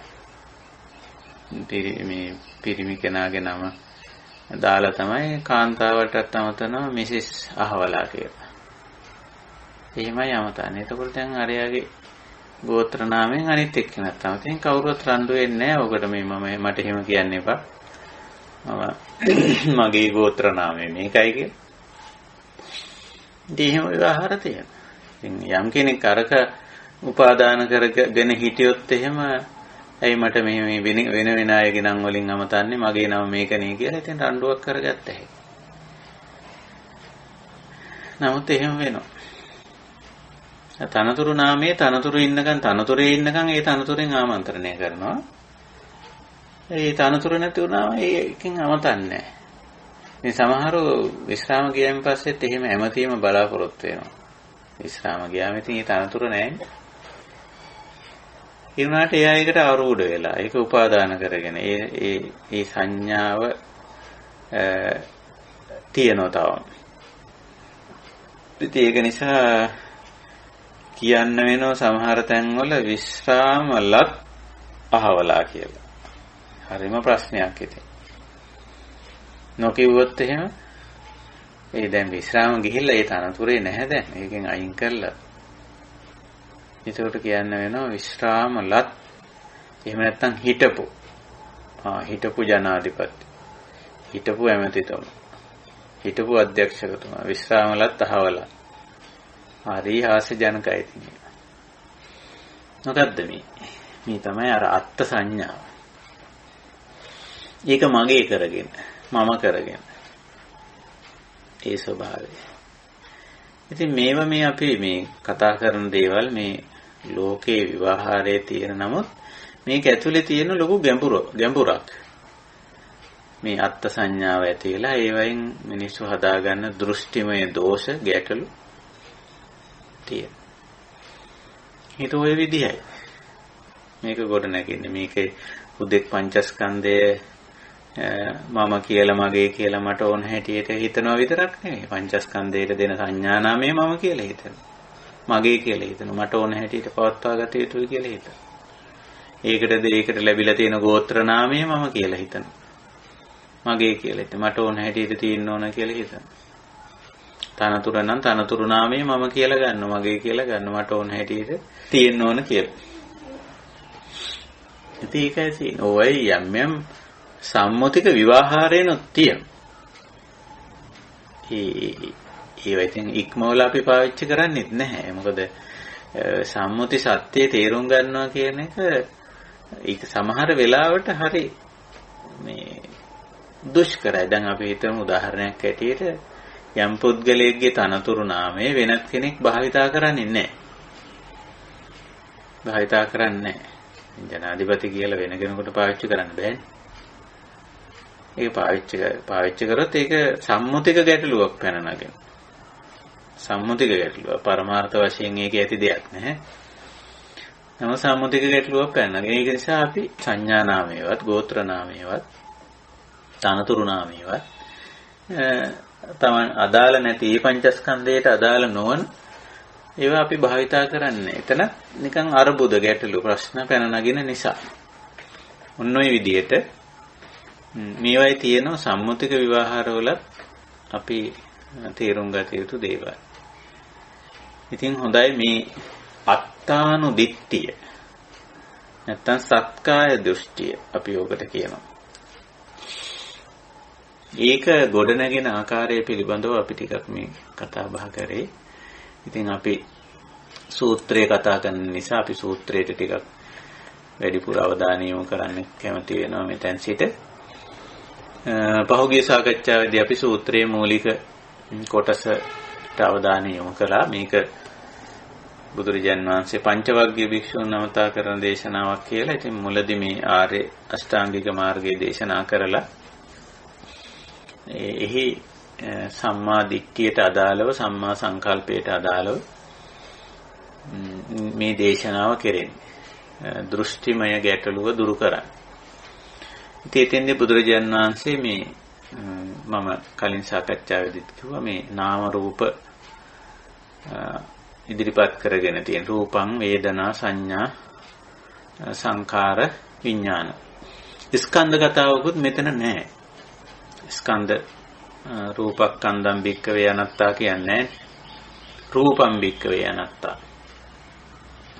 උන්ට රූප උපාදානස්කන්ධ අනත්තා එහෙම එච්චර දුර යන්න දෙයක් නැහැ. ඒව මේ ගොඩාක් පස්සේ ඇති වෙන අරුබුද. නමුත් මෙතන මූලයම පෙන්වා දීලා තියෙනවා. එතකොට මේ ස්වභාවික දේවල් ටිකක් රූප වේදනා සංඥා සංකාර විඥාන කියලා කියන්නේ. ස්වභාව ධමයට අයිති දෙයක්. එතකොට ඒ දේ අපි විවහාර කරන නිසා එහෙම දෙයක් තියෙන නිසා හේතුඵල වශයෙන් හට ගන්නවා. හේතුඵල වශයෙන් යම් කාලයක් පවතිනවා. හේතුඵල ධර්මානුකූලව නැති වෙලා. ඉතින් ඔය හට ගැනීම පැවතීම නිමාවීම අතර විවහාරයකුත් තියෙනවා. භෞතික දේවල් වලට රූපං කියනවා. භෞතික නොවන දේවල් වේදනා සංඥා සංකාර විඥාන කියලා විවහාර කරනවා. ඉතින් ඔය දේවල් ටික තමයි අර අත්ත මම කියන විවහාර මාත්‍රයේ ඉක්මවලා දෘෂ්ටිමය පැත්තකට වැටෙන්න හේතු වෙන්නේ. ඔය ටික. ඒක නිසා බුදුරජාණන් වහන්සේ මේ නාම රූප ධර්ම වල යථා ස්වභාවය මෙතෙන්දී ප්‍රශ්න කරන සාකච්ඡාවට ගන්නවා පංචවග්ගයලත් එක්ක. එතකොට සූත්‍රයේ මෙහිමයි මේ ආරම්භ කරන්නේ රූපම් භික්ඛවේ අනත්තා. කෙලින්ම බුදුරජාණන් වහන්සේ මේ රූපය නැත්තම් අපි පරිහරණය කරන මේ ඇඟ මෙතන අදහස් කරන්නේ කය මෙතන මූලික වශයෙන් අදහස් කරන්නේ රූපං කිව්වා. හැබැයි ඒක මේ ගොනු වෙලා තියෙන රූප ගොනුවක් විදිහට තියෙන්නේ. අපි ඔකට කියන උපාදාය රූපේ කියලා සාමාන්‍යයෙන්. පඨවි ආපෝ ආයෝ තේජෝ කියන හතර එකට ගොනු වෙලා තියෙන්නේ. එහෙම. ඉතින් ඕක මේ සබා දහමින්ම එක්තරා ස්වરૂප දෙකක් මතු කරලා දක්වන ස්ත්‍රී රූපය සහ පුරුෂ රූපය කියලා අපි ඔබට කියමු. ලිංග ලක්ෂණේ සබා දහමින්ම මතු කරලා පෙන්වන අවස්ථා තියෙනවා. ඊළඟට ඔය රූපයේ වර්ණය සබා දහමෙන් සමහර විට දීපු වර්ණයක් තියෙනවා. සමහර අය කළුයි, සමහර අය තලෙලුළු, සමහර අය සුදු. ඔය වගේ එහෙම වර්ණත් තියෙනවා. උස මහතේ ඒවයි ප්‍රමාණ, මේවයි හැඩය, මේ වගේ දේවල් වල යම් ස්වභාවිකවම යම් වෙනස්කම් තියෙනවා. ඒ ඉතින් අපි ඒවයි කිසිම විශේෂත්වයක් සලකන්නේ නැහැ. බුදුදහමට ආවයින් පස්සේ ස්ත්‍රීත්වයේ පුරුෂ භාවයේ කිසිම වෙනසක් නැහැ. අපි ඒක කිසිසේත්ම මේ පරමාර්ථයේදී කිසිම ආකාරයකින් ඒක ගන්නෙ නැහැ. ඒ වගේ දේවල්. නමුත් ඔය සමහර වෙලාවට මේ විග්‍රහයන් වලදී පවා ඕවා වරද්දගෙන තියෙනවා. දැන් අභිධර්මයේදී ඕක වරද්දගත්ත තැනක් තියෙනවා. මේ රූප විස්තර කරන්න ගිහිල්ලා ස්ත්‍රී රූපේ පුරුෂ රූපේ කියලා එකක් කියලා තියෙනවා. රූප 28ක්ද කොහෙද කියනවා? ඒක මේ බුද්ධ දේශනාවේ එහෙම එකක් නෑ. ආභිධම්මික ප්‍රකරණ ග්‍රන්ථ ලියපු අයගේ දෝෂයක්. අභිධර්ම දෝෂයක් ඒක. එහෙම එකක් නෑ. රූපවල කොහෙද ස්ත්‍රී පුරුෂ කියලා එකක්. පඨවි ආපෝ ආයෝ තේජෝ හතර මහා බෝධයි උපාදාය රූපයි විතරනේ බුදුරජාණන් වහන්සේ පෙන්නන්නේ. බුදුරජාණන් වහන්සේ කොහෙවත් ස්ත්‍රී රූපයක් පෙන්නලා තියෙනවා, පුරුෂ රූපයක් පෙන්නලා තියෙනවා. ඉතින් සබාධමෙන් සමහර වෙලාවට මේක ගොනු වෙනකොට එහෙම ස්ත්‍රී පුරුෂ රූප පෙන්වනවා නම් එහෙනම් කළු රූප, සුදු රූප ඒවත් පෙන්වන්න වෙනවා. මොකද උපතින්ම සමහර අයගේ පැහැදිලිවම දැකගත හැකි වර්ණමය වෙනසක් තියෙනවානේ. වර්ණමය වෙනසක්. එහෙනම් උස රූප, මිටි රූපත් කියලා ගන්න වෙනවා. එහෙම නැහැ. සතර මහා භූත උපාදාය රූප විතරයි. ඒව සබාධමෙන් කරන වෙනස්කම් තියෙනවා. වෝහාරයෙන් කරන වෙනස්කම් තියෙනවා. මම මෙතන වෝහාරය කියලා කියන්නේ අපි හිතමු ස්ත්‍රී පක්ෂයේ ඇත්තෝ මේ කොණ්ඩේ දිගට වවනවා කියලා. එතකොට එහෙම ඒක මේ හතර මහා භූතවල ප්‍රශ්නයක් නෙවෙයි. ඒක වෝහාර ප්‍රශ්නයක්. පිරිමි අය කොණ්ඩේ කපනවා කියලා හිතමු. ඉතින් ඒක මේ සතර මහා භූතවල කාරණයක් නෙවෙයි, වෝහාර මාත්‍රයක්. ඒ වගේ. ඉතින් ඔය ශරීරයේම යම් වෙනස්කම් මේ ව්‍යවහාර මගින් යම් වෙනස්කම් කරනවා. ඒව පරමාර්ථ නෙවෙයි, පරම තත්ත්වේ නෙවෙයි. පරම තත්ත්වයේදී බුදුරජාණන් වහන්සේ ගන්න මේ පහ රූපං වේදනා සංඥා සංකාර විඥාන කියලා. ඉතින් ඒව ගොනු වුණාම, එකතු වුණාම, එක්රැස් වුණාම ඔන්න එතන ඉඳලා ඔවට යම් විදිහට ඒතම් මම කියලා ඒතම් ආදි වශයෙන් ගන්න. ඉතින් බුදුරජාණන් වහන්සේ මුලින්ම පෙන්නනවා රූපම් භික්ඛවේ අනත්තා. මේ සතර මහා භූත වලින් සකස් වෙච්ච මේ රූපකාය නැත්නම් ශරීරය සබාධමෙන් කොයි විදිහට මතු කරලා දුන්නත් ස්ත්‍රී රූපයක් හැටියට, පුරුෂ රූපයක් හැටියට, කළු එකක්, සුදු එකක් හැටියට, නිරෝගී එකක්, රෝගී එකක් හැටියට, අංගපසංග සම්පූර්ණ එකක්, අංගපසංග අඩු එකක් හැටියට කොහොම මතු කරුවත් අනත්තා. ඒක තමන් කැමති ආකාරයෙන් මේ පවත්වන්න බෑ. ඒකයි මෙතන අනත්තා කියන්නේ. එහෙම නැතුව මේක ඇතුලේ අර සදාකාලිකව හැමදාම පවතින ආත්මයක් නැහැ කියලා එහෙම කතාවක් නෙවෙයි මේ බුදුහාමුදුරුවෝ කියන්නේ. අර සොකියත්වයෙන් ගන්න බෑ, මමත්වයෙන් මම කැමති විදිහට මට ඕන හැටියට ගන්න බෑ කියන එක අනත්තා. තවදුරටත් දේශනා කරන රූපං ච හි දං බික්කවේ අත්තා අභවිස්ස. යම් විදිහක මේ රූපය අත්තා අභවිස්ස, මේ තමන් කැමති විදිහට හසුරවන්න පුළුවන් නම්, ඒක කියන්නේ විකල්පාර්ථයෙන් කියන්නේ එහෙම නම් කියලා, යම් විදිහක එහෙම පුළුවන්කමක් තියෙනවා නම් න ඉදං රූපං ආබාධාය සංවත්තේ. එහෙනම් කවදාවත් මේ රූපය අපිට බාධකයක් වෙන්නේ නැහැ. ආබාධාය සංවත්තේ. බාධකයක් වෙන්නේ නැහැ. මොකද අපිට ඕන හැටියට හසුරවා ගන්න පුළුවන්. නමුත් දැන් අපිට මේක බාධකයක් වෙලානේ. මේක ආබාධාය සංවත්තේ වෙලා තියෙන්නේ. අපි කැමති විදිහට තියාගන්න බෑනේ. බලන්න අපි වාඩි වෙනවා ටික වෙලාවකට. වාඩි වෙනවා කියලා කියන්නේ මොකද්ද? රූපකාය කිසියම් ආකාරයක වඩාම පහසු ක්‍රමයකට තියාගන්න. අර වේදනාවක් එක්කම අපහසුතාවය එන්නේ නැති විදිහ. ටික වෙලාවක් යනකොට මොකද වෙන්නේ? ආබාධාය සංවත්තේ. සංවත්තති.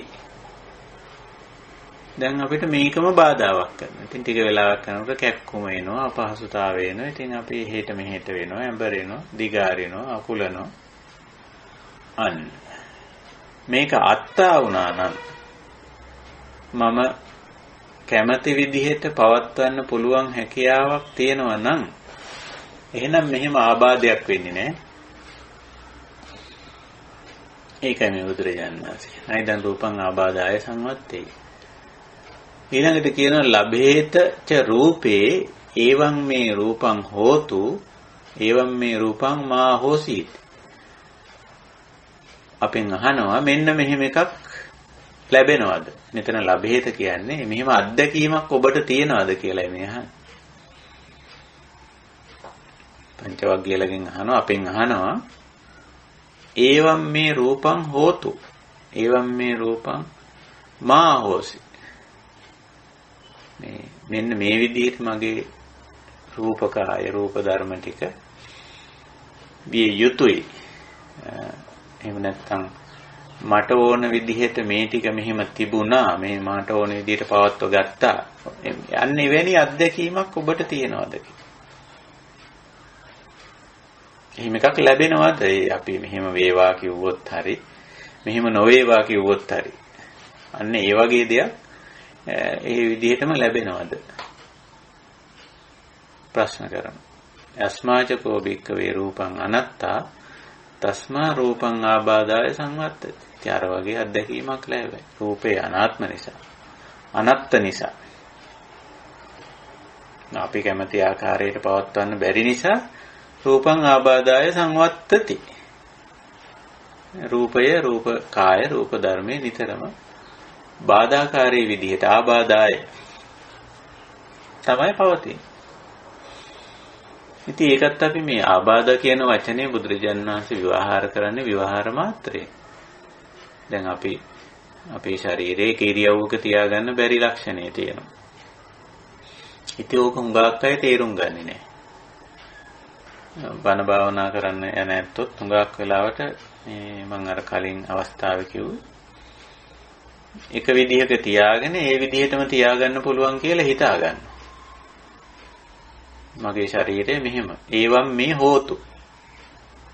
අන්නර අර අත්ත දිට්ටි, අත්තානු දිට්ටිය. ඉතින් ඒකත් එක්ක දඟලන්න පටන් ගන්නවා මගේ ශරීරය මම මේ පරියන්කේ ඉන්න ඕන, භාවනා කරනකොට මෙහෙම තියෙන්න ඕන, වෙනස් වෙන්න බෑ. එහෙම. ඉතින් භාවනා යෝගින් විතරක් නෙවෙයි භාවනා ගුරුවරුත් සමහරට ඔය අත්තානු දිට්ඨියේ ඉන්නවා. භාවනා කරනවා නම් ශරීරය මෙහෙම වාඩි වෙන්න ඕන, මේ විදිහට ඉන්න ඕන. මේ බැරි නම් භාවනා කරන්නවත් එන්න එපා කියලා එළවලා දානවා. ඒ තරමට මේ රූපං අත්තා වෙලා අයයට. දැන් මේක කියලා දෙන්න ඕන, මේක ටිකක් එක විදිහක තියාගන්න. මේ පරියංක කියලා කියන්නේ එක විදිහක තියාගන්නවා කියන එක නෙමෙයි. කයින් කරන වැඩ කටයුතු නතර කරලා ටික වෙලාවකට කය පහසු ඉරියව්වක තියාගන්න. හැබැයි මේ විදිහටම තියාගන්න බෑ ශරීරය. එහෙමනම් ඒවම් මේ හෝතු රූපං. මේ රූප ධර්ම කට්ටලේ මෙසේ වේවා මේ විදිහට පවතිවා. ඉතින් ඒක වෙන්නේ. ඉතින් ඒක නිසා රූපං අනත්තා. තස්මා රූපං ආබාධාය සංවත්තති. ඒක නිසා රූපය නිතරම බුදුරජාණන් වහන්සේ පෙන්නලා දෙනවා බාධාකාරී. නච ලබ්බති රූපේ මෙන්න මෙහෙම අත්දැකීමක් අපිට ලැබෙන්නේ නැහැ. මොකද්ද? එවම් මේ රූපං හෝතු එවම් රූපං මා අහෝසි කියලා. මගේ රූපේ මෙසේ වේවා මෙසේ නොවේවා කියලා එවැනි තත්වයක් අපිට ලැබෙන්නේ නැහැ. එවම් හෝතු කියන එක ලැබෙන්නේ නැහැ අපිට. මෙහෙම වේවා කිව්වට එහෙම වෙන්නේ නැහැ. මා අහෝසි කිව්වම එසේ නොවේවා කිව්වට එහෙම වෙන්නේ නැහැ. එතනින් පෙන්වන්නේ අර රූපය අයිතිකාරයට අනුකූලව ඊට අනුගතව පවතින්නේ නැහැ කියන්නේ. ඉතින් ඕක ගැඹුරු දහමක්. මොකද මේක ගැඹුරු දහමක් කියනවට වැඩිය මේක අනිත්‍ය නැත්නම් නිබ්බාන පටිසංයුත්ත දහමක්. නිබ්බාන පටිසංයුත්ත දහමක් කියන්නේ නිවන සාක්ෂාත් කිරීමේ මේ ප්‍රතිපදාව තුළ ඉන්න අප විසින් තේරුම් ගත යුතු ධර්මතාවය. මේ කාරණා. නැත්තම් අපි මේ රූපයත් එක්ක ඕන නැති මෝඩ පොරබැදිල්ලක් කරන්න පටන් ගන්නවා. ඒක දැන් ලෝකේ සමාජයේ ඒක මිනිස්සු කරන. ඉතින් එතකොටම අපි නිවන් මගින් පැත්තකට යනවා. නිවීම සැනසීම වෙනුවට රූපය තුලින් අපි මතු කරගන්නවා දුක්ඛ දෝමනස්ස ටික. ඉතින් අන්න ඒක මතු කරගන්න නැතුව ඉන්න තමයි මේ රූපයේ යථා ස්වභාවය පෙන්වන්නේ. මේ අනත්ත් ලක්ෂණය පෙන්වන්නේ. මෙතන පෙන්වන්නේ අනත්ත් ලක්ෂණය විතරයි. තවත් මේවයි ලක්ෂණ තියෙනවා. අනිත්‍ය ලක්ෂණ, විපරිණාම ලක්ෂණ, සමුදය ලක්ෂණ, වය ලක්ෂණ, පටිච්ච සමුප්පන්න ලක්ෂණ, තව ලක්ෂණ ගොඩක් තියෙනවා. නමුත් මේ අපි කතා කරන මාතෘකාවේ කතා කරන සූත්‍රයේ තියෙන්නේ අනත්ත් ලක්ෂණ. ඉතින් ওই විදිහට රූපං විතරක් නෙවෙයි නාම පැත්තටත් බුදුරජාණන් වහන්සේ මේ සාකච්ඡාව එහෙමම ගෙනියනවා. ඊළඟට අහන වේදනා අනත්තා. කෙලින්ම ධර්මතාවයෙන්ම ඉදිරිපත් කරනවා. ඒක තමයි ස්වභාවය. වේදනා කියන එක දැන් අපි දන්නවා. වේදනා කියන්නේ විඳිනවා කියන එක. ඒක නාම ධර්මයක්, මනසින් කෙරෙන දෙයක්. ඒක ඉතින් විඳීම කියලා ගත්තම කවුරුත් දන්නවා. ඇහින්, කනෙන්, නාසයෙන්, දිවෙන්, කයෙන්, මනසින් දැකලා, අහලා, විඳලා, තේරුම් අරගෙන විඳිනවා කියලා දෙයක් මනස සිද්ධ වෙනවා. වින්දනය, ෆීලිං කියලා අපි කියනවා. එහෙම දෙයක් තියෙනවා නාම පැත්තේ. එහෙම දෙයක් තියෙනවා. වේදනා විඳීමක් තියෙනවා. ඉතින් විඳීමත් මෙතන සිද්ධ වෙනවා අර රූපය ගැන අපි කතා කරුවා වගේ විඳීමත් අත්තා කරගන්නවා සමාහට. සත්කාය කරගන්නවා. ස්වකීයත්වයෙන් ගන්නවා විඳීමක්. ඉතින් විඳීම කියන එක පටිච්ච සමුප්පන්නය. හේතුඵල ධර්මතාවය.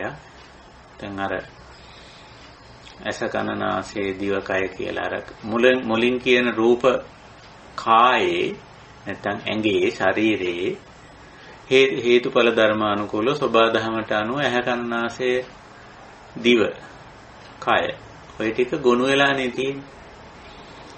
ඊට අදාළ කෘත්‍යයකුත් තියෙනවා. ඒ වයින් කෙරෙන කාර්යයක් තියෙනවා. ඒ වයි ප්‍රසාද ගුණයක් තියෙනකොට ඊට අදාළ ඉන්ද්‍රියාරම්මන හමු වුණාම ඉතින් පේනවා, ඇහෙනවා, දැනෙනවා, වැටෙනවා. ඒ පේනකොට, ඇහෙනකොට, දැනනකොට, වැටෙනකොට තමයි මේ වේදනා කියන தত্ত্বය මතුවලා එන්නේ. පස්සපච්චය වේදනා දැන් ඒව අපි දන්නවනේ. අරමුණු හිත වැඩිම නිසා හිතින් විඳින්න පටන් ගන්නවා මේක. ඒක සබාධමයට අයිති දෙයක් අර රූපය වගේමයි. සබාධමයට අයිති දෙයක්. අර මූලික මධ්‍යයට අයිති දෙයක් ඒක. ප්‍රාථමිකම දෙයක් ඒක. වේදනා. ඉතින් එතෙන්දිත් බුදුරජාණන් වහන්සේ පැහැදිලිවම දේශනා කරන වේදනා අනත්තා.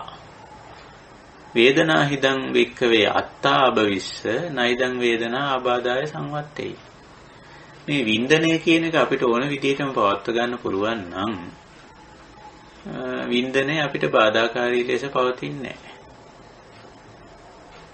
ලබේතච වේදනාය අපිට අපේ වින්දනය එවං මේ වේදනා හෝතු එවං මේ වේදනා මා අහෝසීති එහෙම ලැබෙනවද අපිට? මේ සුඛ සහගත සෝමනස්ස සහගත වේදනාව සුඛං වේදනං කියලා අපි ඒකට කියන්නේ. ඒකම විතරක් ලැබෙනවද? අනිත් ඒවා දුක්ඛ වේදනා මා නොවේවා කිව්වට එහෙම වෙනවද? මා අහෝසි සුඛ වේදනා හෝතු සැප වේදනා විතරක් වේවා දුක්ඛ වේදනා මා අහෝසි නොවේවා. ඔහොම ගත්තොත් එහෙම වෙනවද? ඒ විදිහටම වෙනවද? නෑ. ඒකයි වේදනා අනාත්තා කිව්වේ. මේ වේදනාව මගේ කියලා මට ඕන හැටියට පවත්වන්න පුළුවන් කියලා හිතා ගැනීමේ ඒ දෘෂ්ටිමය දෝෂය. ඒක තමයි අපි මෙතෙන්දි තේරුම් ගන්න. අත්තා කියන්නේ දෘෂ්ටිමය දෝෂයක්.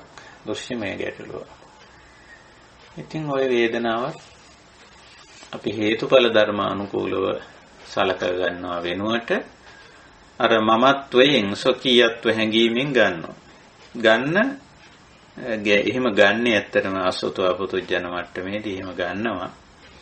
ඒකටත් හේතු තියෙනවා. මොකද මේ කාය සම්පස්සයක් නැත්තම් චක්කු සම්පස්සයක්, සෝත සම්පස්සයක්, ගාන සම්පස්සයක්, ජීවහා සම්පස්සයක්, කාය සම්පස්සයක්, මනෝ සම්පස්සයක් සිද්ධ වෙනවා යම් තැනක යම් පංචස්කන්ධයක් තුල. එතකොට ඒ පංචස්කන්ධය හිමිකරු අයිතිකරු භාවිතා කරන කෙනා අර වේදනාව අර පස්සය තුලින් එන වේදනාව මගේ කියලා ගන්න. මම තමයි දැක්කේ, මට ඇහුනේ, මම වින්දේ, මට තේරුනේ ආදී වශයෙන් අර මමත්ව හැඟීම ඒකටත් දානවා. ඉතින් නොදා කොහොමද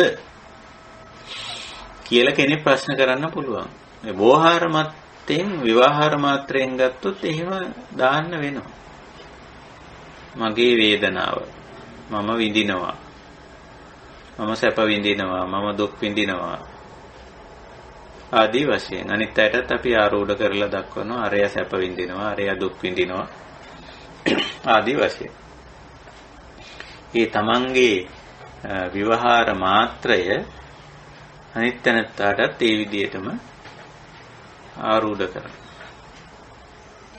විශේෂයෙන් මෙතන කියන්නේ තමන් ඒකට ආරූඪ වෙන ගතිය. ඉතින් වේදනාව අනිත්‍යයි, වේදනාව අනාත්මයි. ඒක වෙනස් වෙන නිසා යදනිච්ඡං තදනත්තා. වෙනස් වෙන නිසා ඒක මම කැමති විදිහට පවත්වා ගන්න බෑ. ඒක හේතුඵල ධර්මානුකූලව හේතුඵල ධමයට අනුව පවතින දෙයක්. ඔය විදිහට. ඉතින් ඉතිරි ඒවත් බුදුරජාණන් වහන්සේ ඉතිරි නාම ධර්මත් ඔය විදිහටම මතු කරලා දක්වන සංඥා අනත්තා, සංඛාරා අනත්තා. ඒවටත් ඒ විදිහටම පෙන්වලා දෙනවා. සංඥා කියන එක දැන් අපි දන්නවා. අර රූප සංඥා, ශබ්ද සංඥා, ගන්ධ සංඥා, රස සංඥා, පොට්ටබ්බ සංඥා, ධම්ම සංඥා වශයෙන් ස්වභාවිකවම මේ රූප ධර්ම තුල මතුවලා එන ප්‍රාථමික නාම ධර්ම කොටසක් තියෙනවා. වේදනා, සංඥා, චේතනා, පස්ස, මනසිකාර කියලා. නාමික හැකියාවන් කියලා අපි වට කියන්නේ. නාමික හැකියාවන් ක්‍රියාත්මක හැකියාවන් බවට පරිවර්තනය වෙනවා එක්තරා අවස්ථාවකදී හේතුඵල ධර්මානුකූලව. එතකොට සංජානනය වෙනවා. සංඥා කියන නාමික හැකියාව නැත්නම් ප්‍රාථමික හැකියාව තව ටිකක් ඉස්සරහට එනකොට ක්‍රියාත්මක හැකියාවක් බවට, සක්‍රීය හැකියාවක් බවට පරිවර්තනය වෙනවා. සංජානනය කරගන්නවා ඊට පස්සේ. ඉතින් මේ සංඥාවේ ප්‍රාථමික අවස්ථාවත් ද්විතීක අවස්ථාවත් රූප සංඥා, ශබ්ද සංඥා, ගන්ධ සංඥා, රස සංඥා, පොට්ටබ්බ සංඥා, ධම්ම සංඥා කියලා කියන්නේ ද්විතීක මට්ටම. සක්‍රීය මට්ටම. ක්‍රියාත්මක අවස්ථාව සංඥාවේ. වේදනා සංඥා චේතනා පස්සෝ මනසිකාරෝ කියනකොට තියෙන ප්‍රාථමික අවස්ථාව. නාම මාත්‍ර නාම කියලා අපේ කටුකුරුන්දේ හාමුදුරුවෝ මේක විස්තර කරන අවස්ථාවක මට මතකයි. මේ ප්‍රාථමික අවස්ථාව හඳුන්වලා තියෙනවා. නාම මාත්‍ර කියන වචනේ. ඔව්. බුදුරජාණන් වහන්සේ දේශනා කරේ ඒක වේදනා සංඥා චේතනා පස්සෝ මනසිකාරෝ ඉදං උච්චති පික්ඛවේ නාමං කිව්වේ නාම මාත්‍ර අවස්ථාව. නමුත් ඒ නාම මාත්‍ර අවස්ථාවෙන් නාමයේ සක්‍රීය අවස්ථාවට ක්‍රියාත්මක අවස්ථාවට එනවා. එන්නේ හේතුඵල ධර්මානුකූලව. ස්ථිර වශයෙන් එනවා කියන එක නෙවෙයි. නොඑන්නත් පුළුවන්නේ. කලලය මව කුසේදීම විනාශ වෙලා යන්න පුළුවන්. එතකොට නාමය නැත්නම් සංඥාව ක්‍රියාත්මක අවස්ථාවට එන්නේ නැහැ. ක්‍රියාත්මක අවස්ථාවට එන්න නම් ඇස කන නාසය දිවකය වැඩෙන්න ඕන. වැඩිලා ඒවයි ප්‍රසාද ගුණය ඇති වෙන්න ඕන. ඇසේ ප්‍රසාද ගුණය කියන්නේ පේන ගතිය. කනේ ප්‍රසාද ගුණය කියන්නේ ඇහෙන ගතිය. ඒක ඉතින් හරි අමාරුයි සිංහල වචන වලින් ඒක ප්‍රසාද ගුණය කියන එක පැහැදිලි කරන්න. නමුත් අපිට තේරෙනවා ඒක. එතකොට ඇසේ කනේ නාසයේ දිවේකයේ ඒව වර්ධනය වෙලා ඒවයි ප්‍රසාද ගුණය ඇති වුණාම ඔන්න අර සංඥා කියන එක ද්විතීක මට්ටමට එනවා. වේදනත් එහෙමයි. වේදනත් ඒ අනුසාරයෙන්ම තේරුම් ගන්න. වේදනාවේ මූලික අවස්ථාවයි ද්විතීක මට්ටමයි. දෙවෙනි අවස්ථාව නිතරම සක්‍රීය අවස්ථාව. වේදනාවේ නම් විඳින අවස්ථාව, සංඥාවේ නම් හඳුනා ගන්න අවස්ථාව. ඉතින් එහෙම වෙනවා. ඉතින් ඔතෙන්ට එනකොට හඳුනා ගන්න අවස්ථාවට ආපුවම මේ සංඥාවත් අර විදිහට අත්තා තමන් කියලා මම හඳුනාගත්තා, මම තේරුම් ගත්තා ආදී වශයෙන් මමත්වයේ දාලා ඒක විවහාර කරනවා අපි. ඉතින් විවහාර කරාට ඉතින් වැරද්දක් නෑ. විවහාර මාත්‍රයෙන් අපි කිව්වනේ රූපේදී අපි ඒක සම්පූර්ණ පැහැදිලි කරගත්තා. රූපයට අදාළව එහෙනම් වේදනා සංඥාවලට අදාළවත් ඒක එහෙමමයි. යම් තැනක අපේ සංඥාව ගැන අහනවනේ ඔයා මේක දන්නවද? ඉතින් අපි අපේ සංඥාවේ තියෙනවනම් අපි සංජානනය කරගෙන තියෙනවනම් අපි කියන ඔව් මම දන්නවා. ඔව් මම දන්නවා. ඔයා මේක දැකලා තියෙනවද? ඔව් මම දැකලා තියෙනවා. ඔයා මේක අහලා තියෙනවද? ඔව් මම අහලා තියෙනවා. ඔයා මේක විඳලා තියෙනවද? ඔව් මම විඳලා තියෙනවා. ඉතින් ඒ කියන්නේ මොනවද? ඒ කියන්නේ අර සංඥා. රූප සංඥාව ගැන තමයි අර අහන්නේ. ඒවා දැකලා තියෙනවද කියලා. ඉතින් අපි උත්තර දෙන්නේ සංඥාව ගැන තමයි. ඔව් මම දැකලා තියෙනවා. ඒ විදිහට. ඉතින් ඕක ද්විතීක මට්ටමේදී ක්‍රියාත්මක මට්ටමේදී රූප බැලීමක්, ශබ්ද ඇහිීමක්, ගන්ධ රස පහස විඳීමක් කියලා දෙයක් මොම සිද්ධ වෙනවා. ඒක ධර්මතාවයක් හැටියට තේරුම් නොගෙන මම දකිනවා, මම අහනවා, මම විඳිනවා, මම වටහා ගන්නවා කියලා ඒකට අර මමත්වයේ දැම්මොත් ඔන්න එතන ප්‍රශ්නයක් ඇති වෙනවා. එතන ගැටලුවක් ඇති වෙනවා. ඔකට කියන්නේ මේ අයිතිය හංගවන්න යනවා. දැකපු, අහපු, විඳපු, වටහා ගත්ත, තේරුම් ගත්ත දේවල් වලට පේටන් කරනවා කියලා කියන්නේ. ඒක එහෙම එකක් කරනවා. ඒක මේ ලෝක සම්මතයේ හැටියට නම් පේටන් කරන එක නැත්තම් කතෘ අයිතිය ප්‍රකාශ කිරීම. මේක මම තමයි දැක්කේ. ඒක නිසා පළමුවෙන් දැක්ක කෙනා හැටියට මට අයිතිය තියෙනවා. හඳට ගිහිල්ලා හඳට මම තමයි ඉස්සර වෙලාම ගියේ. එතකොට මේ අයිතිය මට තියෙනවා. එවරස් කඳ මුදුනට මම තමයි ඉස්සර වෙලාම ගියේ. ඉතින් මේ අයිතිය මට තියෙනවා. පස්සේ අනිත් අය ගිහිල්ලා තියෙන්න පුළුවන්. මේක ඉස්සෙල්ලාම දැක්කේ රූප සංඥාව මට තියෙන්නේ. මේ රූප සංඥාවේ පළවෙනි අයිතිකාරය මම. අන්න ඒකට දාගන්න. අනිත් අය පස්සේ ගිහිල්ලා තියුණාට ඒ කියන්නේ ඉතින් කමන්නේ අනිත් අය ඔක්කොම ගියේ පස්සේනේ. මම තමයි මේක ඉස්සෙල්ලාම දැක්කේ. සමහර වෙලාවට ඒකට කෙලින්ම භෞතික අයිතිවාසිකම් කියන වෙලාවලුත් තියෙනවා. මේක මම ඉස්සෙල්ලාම දැක්කේ. ඒක නිසා මේක මට අයිති. හරි පුදුම වැඩක්. කොච්චර අවිද්‍යාත්මක කොච්චර මෝඩද කියලා මේ කොච්චර මේකේ දෘෂ්ටිමය ගැටලුවක සත්‍යය ඉන්නවද කියලා මේ සංඥා දෝෂ මේවට අපි කියන්නේ. සංඥා. ඉතින් ඔය සංඥාව ගැන බුදුරජාණන් වහන්සේ අහනවා. සංඥා වික්කවේ අනාත්තා. මේක අනාත්මයි. සංඥා හිදම් වික්කවේ අත්තා අබවිස්ස. නයිදන් සංඥා ආබාධාය සංවත්තේ. මේ සංඥාව මට ඕන හැටියට තියාගන්න පුළුවන් නම් සංඥාව ආබාධේ බාධාකාරී විදියට පවතින්නේ නැහැ. දැන් මේක බාධාකාරී විදියට පවතිනවා. ඇයි? අර රූප සංඥාව තව එක්කෙනෙක් රූප සංඥා ඔයා විතරක් නෙවෙයි මමත් දැක්කනේ කියලා. ඔන්න ඉතින් ප්‍රශ්නයක්. දැන් ඔහු ඉතින් කාටත් මේක දකින්න පුළුවන් මේ හේතුඵල ධර්මානුකූලව කියලා අපි ඒක පිළිගත්තොත් ආබාධය අනාත්ම විදියට තේරුම් ගත්තොත් ආබාධයක් නැහැ. ආත්ම විදියට තේරුම් ගත්තොත් නැත්නම් තමන් වශයෙන් මේක ගත්තොත් ආබාධාය සංවත්තති. බාධාකාරී විදියට මෙතන ආබාධාය කියන්නේ කෙලින්ම මේ දුක කියන අර්ථය ඇත්තට. දුක් උපදවා ගන්නවා කියන අර්ථය. ඒ විදියට වෙන්නේ. සංකාරයේත් එහෙමයි. සංකාර කියන්නේ චේතනාවලට.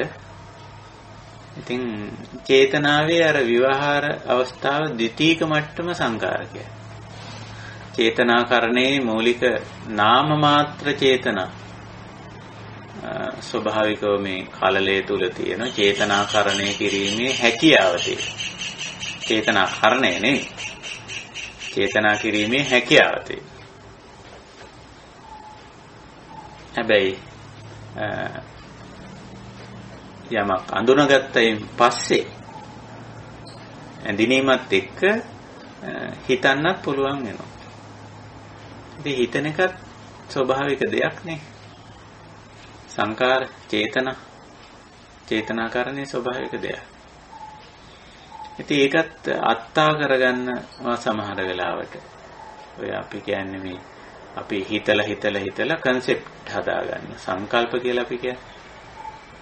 යම් ideas නැත්නම් සංකල්ප කියලා අපි ඉතින් අපේ concept එක නැත්නම් අදහස ඉදිරිපත් කරනවා.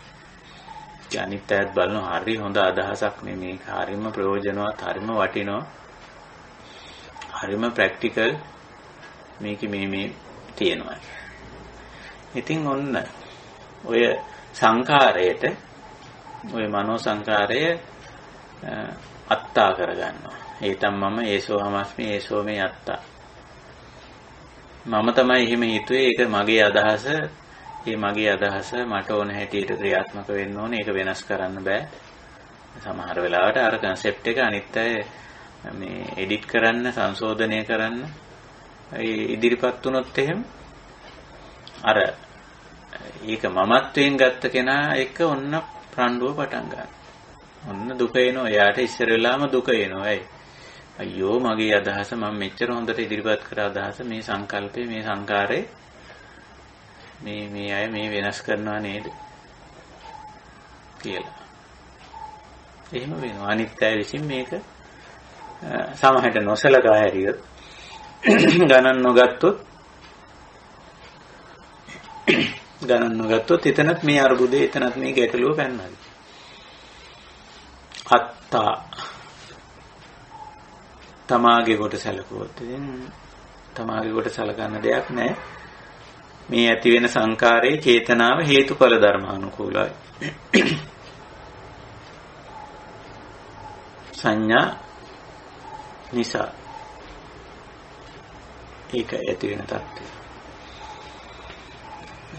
සංඛාර ඊළඟට විඥානත් එහෙමයි. විඥානං අනත්තා විඥානං ච හිදම් බික්කවේ අත්තාභවිස්ස නයිදං විඥානං ආබාධාය සංවත්තේ. විඥාන කියන්නේ 아무තු දෙයක් නෙවෙයි. වෙන්කොට දැනගැනීමේ හැකියාව. ඇත්තටම මේ විඥානය කියලා කියන්නේ සංඥාවේ වර්ධනීය අවස්ථාව. සංඥාවම වර්ධනය වෙන අවස්ථාවක් විඥානය කියලා කියන්නේ. අර නාම මාත්‍ර වශයෙන් තියෙන සංඥාව ක්‍රමයෙන් වර්ධනය වෙනවා. අපි අර කලින් සාකච්ඡාවේදී ඔබ කතා කළා. මම උදාහරණයක් හැටියට ගත්තේ මේ දේශපාලඥයෙක් කෙනෙක්. මේ දේශපාලඥයෙක් කෙනා බිහි වෙන්නේ මිනිස්සු අතරින්ම එක්කෙනෙක්. 아무තෙන් මේ වෙන ලෝකකින් බිහි වෙන්නේ නැහැනේ. පහළ වෙන්නේ නැහැ. මිනිස්සු අතරින්ම කෙනෙක් කිසියම් හේතුවක් නිසා මතුවලා එනවා. ඊට අදාළ හේතු යෙදුනම එක්කෝ යාම තමන් ඉදිරිපත් කරගන්න. එහෙම නැත්නම් අනිත් අය මෙයාව ඉදිරිපත් කරනවා. කරලා යාට ඡන්දය දීලා බලයටපත් කරනවා. එතකොට දැන් අර ඒ තැනැත්තා මේ 아무තු කෙනෙක් නෙමෙයි අර මිනිස්සු අතරම එක්කෙනෙක්. මතුවුණයින් පස්සේ එයා 아무ත් එක් වෙනවා. 아무තු කෙනෙක් බවටපත් වෙනවා දැන්. ඒකයි විඥානයේ ස්වභාවය. සංජානන හැකියාව වර්ධනීය අවස්ථාවකටපත් වුණාම නැත්නම් සක්‍රීය අවස්ථාවකටපත් වුණාම ඉතින් වේදනා ආදී අනිකුත් නාම ධර්ම රූප ධර්ම ඔක්කොම ඇසුරු කරගෙන තමයි මේක වර්ධනය වෙන්නේ. අර දේශපාලඥ කෙනෙක් කෙනා මතුවෙන්නේ Taman තනි පුද්ගලයෙක් හැටියට විතරක් නෙමෙයි. යාගේ දැනුම හැකියාව වටේ ඉන්න පිරිස Tamanගේ තියෙන සල්ලි සංවිධාන ශක්තිය කියන්න පුළුවන් බොරු ප්‍රමාණය දෙන්න පුළුවන් පොරොන්දු ප්‍රමාණය අනිත් අය රවට්ටන්න පුළුවන් ප්‍රමාණය ඔය ඔක්කොම එකතු කරගත්තම තමයි දේශපාලඥයා කෙනෙක් කෙනා මතුවෙලා එන්නේ. ඒවන මිනිස්සු අතරින්ම කෙනෙක්. ඉතින් ඇත්තටම මතුවෙලා එනවා එහෙම එක්කනේ පොලිටිෂියන් කියලා කියනවා. ඊට පස්සේ යාට මේකසු මේකතු වෙලා පවර් දෙන බලය දෙන. දෙන්නලා ඔයාට මෙන්න අපි ඔක්කොම ඔයාට එකඟයි. ඡන්ද කියලා එකට කියනවා. ඉතින් දුන්න ගමන් එයා ඒක තහවුරු කරගන්නවා. කොච්චර කාලයකටද? අවුරුද්දකට, දෙකකට, තුනකට, හතරකට, පහකට. හරි. දැන් ඒක තහවුරු කරන සම්මත කරන අනිත් අයත් ඔන්න අපි දුන්නා මෙයාට බලය. දුන්න ගමන්ම දේශපාලඥයා කියන හරි. බලය දීපු අයට කියනවා දැන් ඔයගොල්ලෝ මට බලය දුන්නනේ මං කියන විදිහට ඉන්න ඕන. මං කරන ඕනම දෙයකට කැමති වෙන්න ඕන ආයෙ කතා කරන්න බෑ. ඔන්න ඔය වගේ එකක් විඥානය කියලා කියන්නේ. නාම රූපයේ තුලින් මතුවලා එන එකක්. හැබැයි මතුවලා ආපුවම විඥානේ ලොක්ක වෙන ප්‍රධානිය වෙනවා. එතන ඉඳලා නාම රූපය හසුරවන්න වෙනවා. විශාල දෘෂ්ටිමය දෝෂයකට එනවා විඥානං අත්තා කියලා. මේ විඥානන හැකියාව මමය මට ඕන හැටියට හසුරවන්න පුළුවන් පවත්ව ගන්න පුළුවන් කියන මේ දෘෂ්ටිමය ගැටලුවට. ඉතින් ඒ ගැටලුව නිසා ඉතින් පුද්ගලයා දුකට ඇදගෙන වැටෙනවා. දුක්ඛ දෝමනස්යන්ට කෙලෙස් හදාගන්න. මේ අත්ත් සංඥාව හරිය බරපතල ක්ලේශයක්. දෘෂ්ටිමය ක්ලේශයක් මේක. එතන ඉඳලා මේක හසුරවන්න ගිහිල්ලා නමුත් බැරි වෙනවා. බැරි වීමෙන් දුකට, ද්වේෂයට, තරහට, කලකිරීමට මේ වගේ අප්‍රමාණ දුක් ඛණ්ඩකට දුක්ඛ ස්කන්ධයකට උරුමකම් කියන්නේ බවට පත් වෙනවා. ඒකයි ස්වභාවය. ඉතින් ඔය ප්‍රශ්නය ඔය විදිහට බුදුරජාණන් වහන්සේ මේ පංචස්කන්ධයම ගැන ඔය විදිහට මේ පැහැදිලි කරලා අනත්ත් සංඥාව ඉදිරිපත් කරලා තවදුරටත් මේ සාකච්ඡාව ඉදිරියට ගෙනියන පංච වග්ගයල එක්ක තංකින් මඤ්ඤත බික්කවේ. නුඹලා කුමක්ද හිතන්නේ? හිතාගෙන ඉන්නේ. ඔය මඤ්ඤති කියන වචනේ අපි කලින් සාකච්ඡාවලදී ඉදිරිපත් වෙලා තියෙනවා. හිතා ගන්න විදියනේ. හිතා ගැනීමටයි මඤ්ඤණාව කියලා කියන්නේ. ඒතර ඒගොල්ලන්ගේ මඤ්ඤණාව ගැන අහන තංකින් මඤ්ඤත නුඹලා මොකක්ද හිතන්නේ? රූපං නිච්ඡං වා අනිච්ඡං වා. ඉතින් මේගොල්ලෝ කියන අනිච්ඡං බන්තේ. මේ රූප ධර්ම අනිත්‍යයි. ඊළඟට යම්පන අනිච්ඡං යමක් අනිත්‍යද දුක්ඛං වාතං සුඛං වාත ඒක මේ දුකද සැපද මේ සුව පහසු ඇති කරනවද කායික මානසික වශයෙන් නැත්නම් කායික මානසික වශයෙන් යම් අපහසුතාවයකට ලක් කරනවද දුක්ඛම් බන්තේ නිතරම වෙනස් වෙන නිසා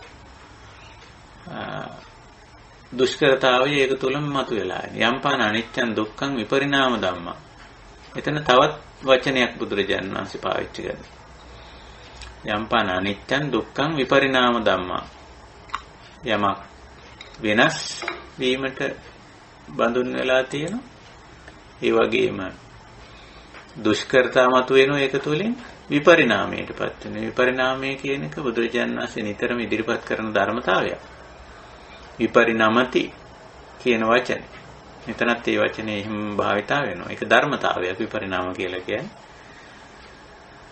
ආරම්භයේ සිට නිශ්චිත ආරම්භයක් සහ නිශ්චිත නිමාවක් අපිට බොහෝ දේවල් වල සනිටුහන් කරන්න පුළුවන් සම්මත වශයෙන්. ඒ අන්නේ නිශ්චිත ආරම්භය සහ නිශ්චිත නිමාව අතර ඇති වෙන ක්‍රමානුකූල වෙනසටයි විපරිණාම කියන්නේ. එතකොට මේ දේවල් වල කලින් කියපු රූප වේදනා සංඥා සංකාර විඥාන කියන මේ ධර්මතා අනිත්‍යයි ඕනෑම වෙලාවක ඒවා ඕනෑම තත්වයකට වෙනස් වෙනවා. ඒ වෙනස් වීම නිසාම අපිට දුෂ්කරතාවයක් පැනනගෙන යම්පාන අනිච්චං යද අනිච්චං තන් දුක්ඛ. ඒ වගේම ඒකේ විපරිණාම ලක්ෂණයක් තියෙනවා. ක්‍රමානුකූලව උපතේ සිට නැත්නම් ආරම්භයේ සිට නිමාව අතර ක්‍රමානුකූලව වෙනස් වෙනවා. ওই ලක්ෂණ ටික මේ අපිට ප්‍රත්‍යක්ෂයි.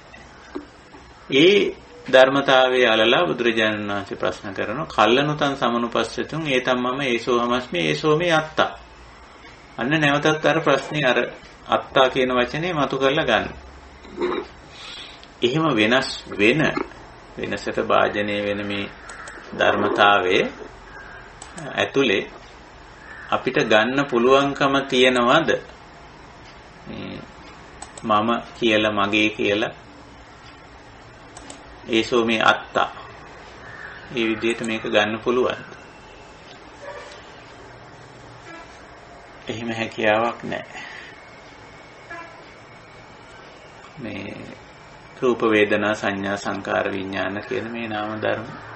ඉතින් එමම පැහැදිලිවම තේරුම් අරන් උත්තර දෙනවා. මේක නිකන් අර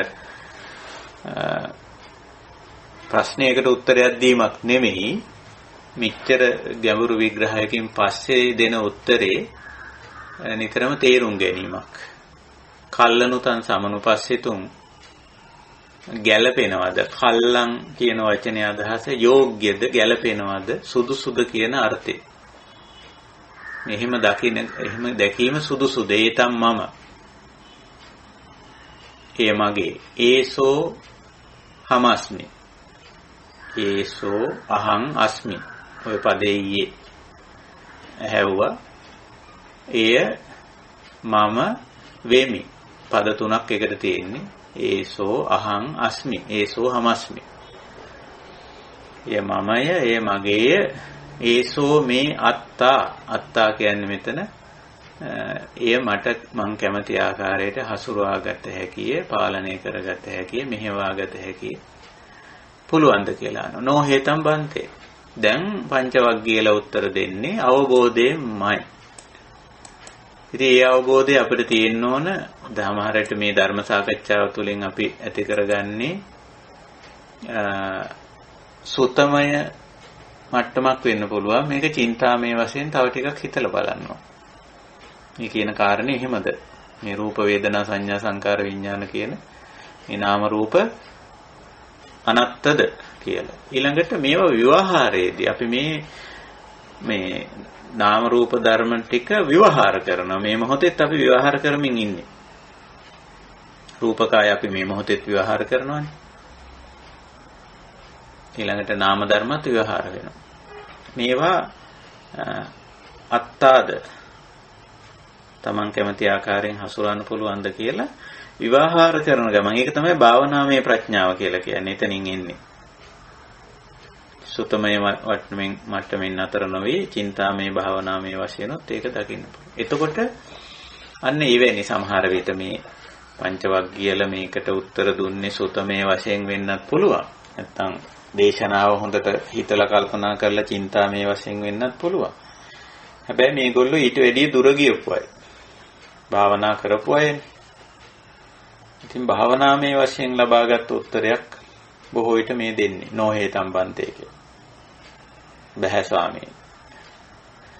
ඉතින් ඕක තහවුරු කිරීම වශයෙන් බුදුරජාණන් වහන්සේ තවදුරටත් මේ කාරණේ පැහැදිලි කරන තස්මාතිහ බික්කවේ අන්න ඒක නිසා යං කිංචි රූපං මේ රූප වශයෙන් අපි සලකා ගන්න ලෝකයා සලකා ගන්න විදිහක් තියෙනවා. අතීත අනාගත පච්චුප්පන්නං අජ්ජත්තං වා බහිද්ධා වා ඕලාරිකං වා සුගමං වා හීනං වා පනීතං වා යන් දූරේ වා සන්තිකේ වා සබ්බං රූපං නේතම් මම නේසෝ හමස්මි නමේසෝ අත්තාති යෝ මේතං යථා භූතං සම්මප්පඤ්ඤාය දට්ඨබ්බං. කොයි විදිහට ගත්තත් කමන්නේ රූපය ගන්න විදිහ ඔය කියන්නේ. 11 ආකාරයක් ඔය සම්මත වශයෙන් බුදු පියාණන් වහන්සේ ඉදිරිපත් කරන ඕනම ස්කන්ධයක් තව ඕනම ධර්මතාවක් සම්බන්ධයෙන් ස්කන්ධ නෙමෙයි ධර්මතාව සම්බන්ධයෙන් ස්කන්ධ මට්ටමේදීත් එහෙමයි.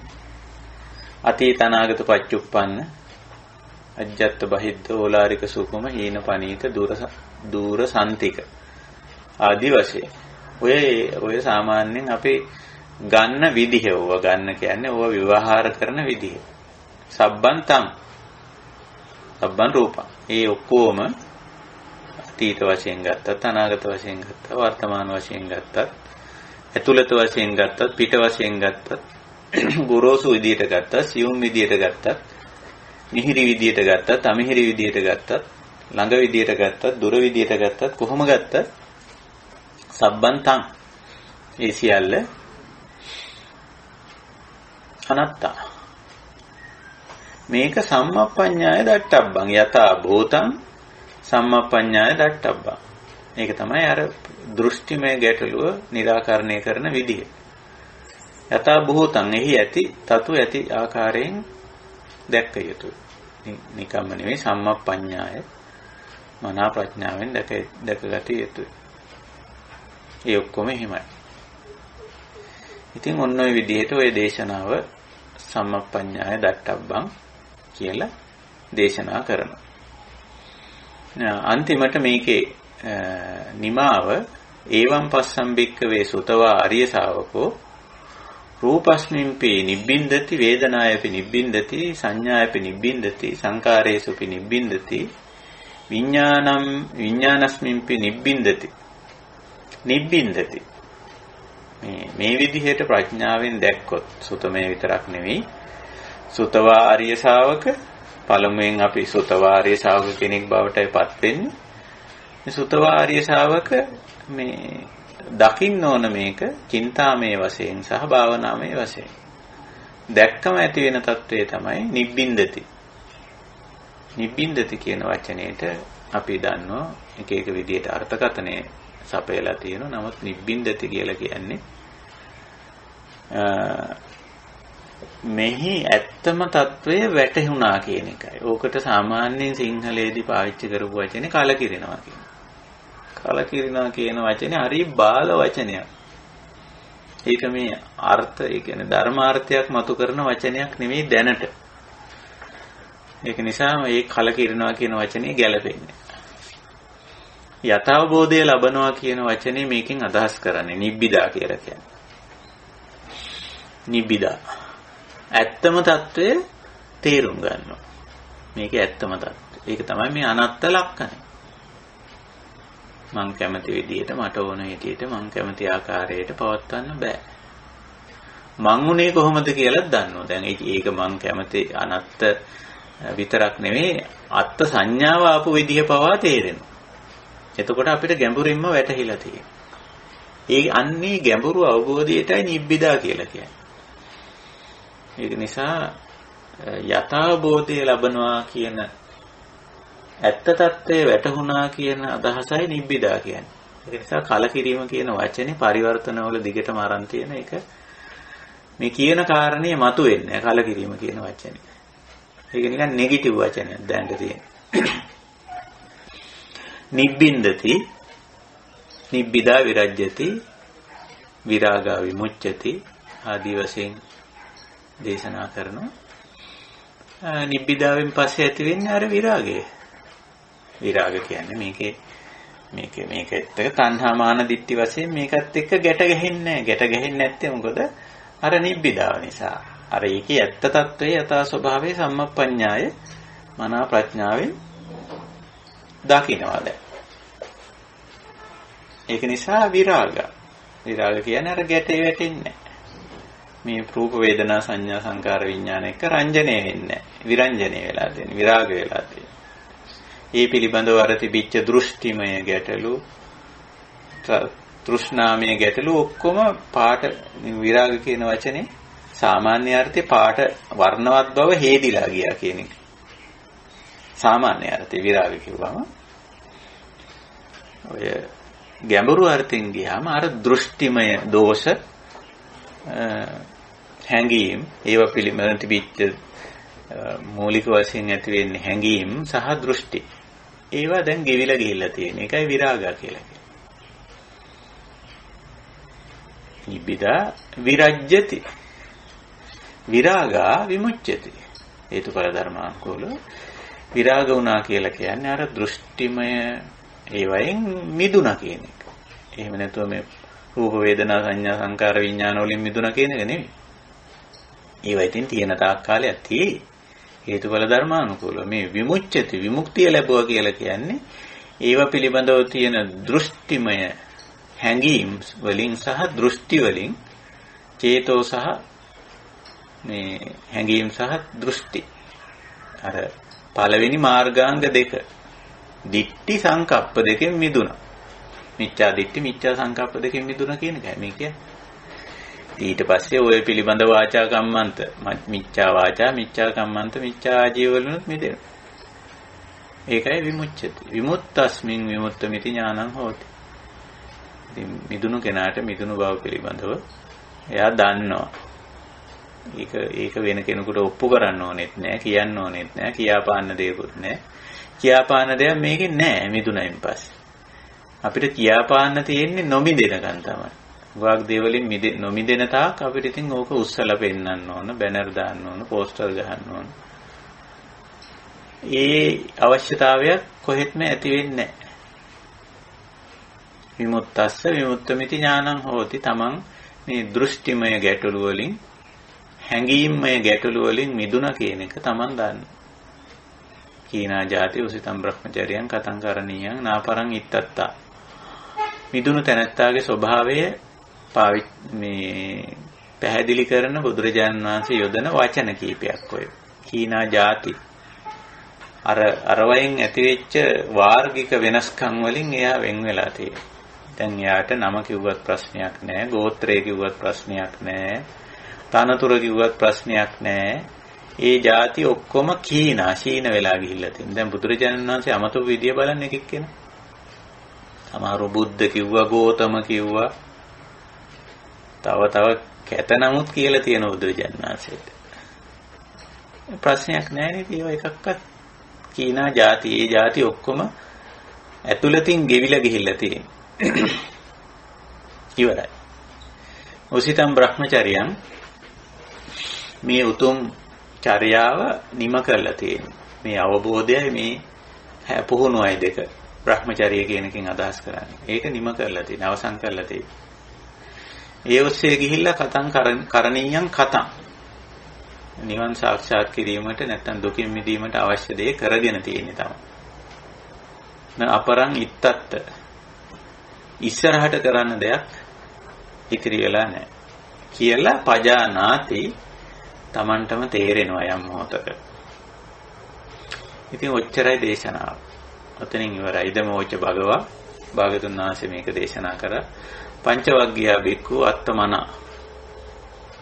පංචවග්ගිය භික්ෂූන් මේ දේශනාව සම්බන්ධයෙන් සතුටු වුණා. ඔහොමයි. ඉමස්මින්ච පන අන්තිම වාක්‍යයක් තියෙන මේකේ ඉමස්මින්ච පන වෙය්‍යාකරණස්මින් බඤ්ඤමානි මේ කාරණේ පැහැදිලි කරද්දී ව්‍යාකරණය කියන්නේ මේ කරුණු පැහැදිලි කිරීම කියන එකයි. පංචවග්ගයානම් බික්ඛූනම් අනුපාදාය ආසවේ චිත්තානි විමුච්චින්සු කියලා. පංචවග්ගයලගෙම පස් දෙනාගෙම හිත්වල තිබුණු අර ආසව තමයි අර ඒතම්මම ඒසෝ හමස්මි ඒසෝ මේ අත්තා. ඒව තමයි ආසව. මුල් වැහගන්න තිබුණේ ඕවා. රූපය, වේදනාව, සංඥාව, සංකාරය, විඥානය අත්තා කියන ආසව. ඒව තමයි ආසව. ඉතින් ඒ ආසව හිතින් අල්ලගෙන තිබුණේ. ඒ ආසව වලින් හිත මිදුණා. චිත්තානි විමුච්චින්සු. මේ පස් දෙනාගෙම හිත ඒ ආසව වලින් මිදුණා කියන එකයි. ඒ උමයි ඔය අනත්ත ලක්කන සූත්‍රය. අපේ යෝගී කෙනෙක් මේ අපේ ධම් සභාවේ ඉන්න කෙනෙක් යෝජනා කරේ අනත්ත ලක්කන දේශනාව සාකච්ඡා කරමු කියලා. හොඳයි, අපි ඔතකින් මේ සාකච්ඡාව නිමා කරනවා. නමුත් මේ අනත්ත ලක්ෂණය පිළිබඳ සාකච්ඡාව ආව නිසා මම තවත් සාකච්ඡාවකට මේක ගෙනියන්න කැමති වෙනවා. හැබැයි අනත්ත ලක්ෂණ සූත්‍රය ඔස්සේ නෙමෙයි. තවත් මේ සම්බන්ධයෙන් වැදගත් වෙන සූත්‍ර තියෙනවා. ගොඩාක් මම එදා කිව්වා. මේ සූත්‍ර වලිනුත් කීපයක් මම කැමති ඉදිරියට මතු කරලා ගන්න. ඒවයිත් අපිට මේ බොහොම ලස්සන මේ පැහැදිලි කිරීම අපිට තියෙන නිසා ඒක අපි ඉදිරියට තියාගමු. හොඳයි, සාකච්ඡා මගේ කරුණු පැහැදිලි කරන කාලේ මම ඔතනින් නතර කරලා මම කැමතියි අපේ ධම් සභාවේ ඉන්න නැත්තන්ට මෙතෙන් සිට ඉඩ අවකාශ ලබා දෙන්න, සාකච්ඡාවට එකතු වෙන්න. එහෙමනම් ගැටලු ප්‍රශ්න ආදී දේවල් අපැහැදිලි තැන් අත්දැකීම් ආදී දේවල් ඉදිරිපත් කරන්න අවස්ථාව මෙතෙන් සිට. ඔව් කියන්න. ස්වාමීන් වහන්සේ මේ චේතනාව තුලම සතිමත්ව ඉන්නවන් නම් ස්වාමීන් වහන්සේ නාම ධර්මයේ නිසා මේ ඒක නාම ධර්මයක් නේ, චේතනාව කියන්නේ නාම ධර්මයක් නේ. ඔව්. ඒකට මේ රූපය මේ අනත්ත නිසා නාම රූප ගැටේ නොගැටෙන නිසා ස්වාමීන් වහන්සේ එතන දුක්ඛ නිරෝධ ගාමිනී ප්‍රතිපදාවද අතනින් මිදේ දුක්ඛ අතනින් මිදේ කියනවාද ස්වාමීන් වහන්සේ? ඔබ තුමී අගට කිව්ව ටික පොඩ්ඩක් අපැහැදිලි වුණා. මාව එනවද? ස්වාමීන් වහන්සේ මේ චේතනාව තුලම සතිමත්ව ඉන්නවා නම් වීම තුල එතන තියෙන ස්වාමීන් වහන්සේ නාම ධර්මයක් නේ. ඔව්. එයට රූපය අනත්තයි ස්වාමීන් වහන්සේ. ඔව්. ඒ නිසා නාම රූප ගැටේ මේ ගැහෙන්නේ නැහැ නේ ස්වාමීන් වහන්සේ. එතනදී ඒක දුක්ඛ නිරෝධ ගාමිනී ප්‍රතිපදාවටද වැටෙන්නේ නැත්නම් අතිනිම්මිති එතනටද වැටෙන්නේ කියලා. ඔව්, දුක්ඛ නිරෝධ ගාමිනී ප්‍රතිපදාවට තමයි. ඒ කියන්නේ දැන් චේතනාව ගැන සතිමත් වුණාම ඒ චේතනා කියන්නේ අර මෙතන චේතනා කියන එකෙන් අපි අදහස් කරන්නේ මේ රූප වේදනා සංඥා සංකාර විඥාන පිළිබඳ හැඟීම. හැඟීම් පැත්ත. එහෙමයි. ඒක තමයි මෙතන චේතනා කියන්නේ. ඔබතුමිය අදහස් කරන්නේ මම හිතන්නේ ඒක කියලා. එතකොට මේ හැඟීම් පැත්ත පිළිබඳ අපි සතිමත් වුණාම දැන් අපි සරල උදාහරණයක් ඔය ඔස්සේ මතු කරොත් යම් කිසි දැන් අපේ රූපකාය ශාරීරය ගැන අපිට හැඟීමක් තියෙනවා. එහෙම නැත්නම් වේදනා අපි විඳින යම් කිසි දෙයක් ගැන අපිට හැඟීමක් තියෙනවා. එහෙම නැත්නම් සංඥා අපි ඉගෙන ගත්ත දෙයක්, තේරුම් ගත්ත දෙයක් ගැන හැඟීමක් තියෙනවා. එතකොට ඒක අපි ඒ හැඟීම දකිනවා නම් ඒකත් එක්තරා හැඟීමක්, චේතනාවක් පමණයි. මේ දේ සම්බන්ධයෙන් ඇති වෙලා තියෙන හැඟීමක් පමණයි කියලා දැක්කොත් එතනින් ඉවරයි. නැත්තම් හැඟීම් බර වෙනවා කියලා එකක් අපේ තියෙනවා නේද? අපේ සාමාන්‍ය විවාහයේ තියෙන හැඟීම් බර වෙනවා කියලා. හැඟීම් බර වෙනවා කියන්නේ ඇත්තටම හැඟීම තණ්හාමාන දිට්ඨි වශයෙන් අල්ල ගන්නවා. අල්ල ගන්නවා. ඔව්. එහෙම නොවි හිටියොත් ඒක දුක්ඛ නිරෝධ ගාමිනී ප්‍රතිපදාවට තමයි වැටෙන්නේ. හැඟීම නෙවෙයි දුක ඇති කරන්නේ හැඟීම් බර වීම. හැඟීම නැත්නම් ඒ චේතනාව තණ්හා මාන දිට්ඨි වශයෙන් ගැනීම. චේතනාව ආවේ අර රූප වේදනා සංඥා සංකාර විඥාන ඇසුරු කරගෙන. චේතනාව රූපය ඇසුරු කරගෙන චේතනාවක් එන්න පුළුවන්. වේදනාව ඇසුරු කරගෙන චේතනාවක් එන්න පුළුවන්. සංඥාව සංකාරයේ විඥානය ඇසුරු කරගෙන චේතනාවක් එන්න පුළුවන්. ඒක ඉතින් ස්වභාවිකයි හේතුඵල ධර්මානුකූලයි. නමුත් අපි හැඟීම් බර වෙන්න ඕනේ. හැඟීම් බර වෙනවා කියලා කියන්නේ අර චේතනාවට තණ්හා මාන දිට්ඨි එකතු කිරීම. එකතු නොකර හිටියොත් අර චිත්තානුපස්සන නැත්නම් චේතනාව දකින අවස්ථාවේ ඒකට අර දේවල් එකතු නොකර හිටියොත් එතන දුක්ඛ නිරෝධ ගාමිනී පටිපදාවට තමයි ඒකයි තියෙන්නේ. එහෙමයි. නාම රූප ගැටේ ගහින්නේ නැහැ නේද? ගැටේ ගහින්නේ නැහැ. ගහින්නේ නැහැ. නාමත් රූපත් තියෙන. නමුත් මේ ගැටේ ගහින්නේ තණ්හා මාන දිට්ඨි වලින්. ඒ ගැටේ ගහින්නේ නැහැ. එහෙමයි. අවසරයි අපි හඳුරන්නේ. වහන්සේට ගොඩක් කුසල්.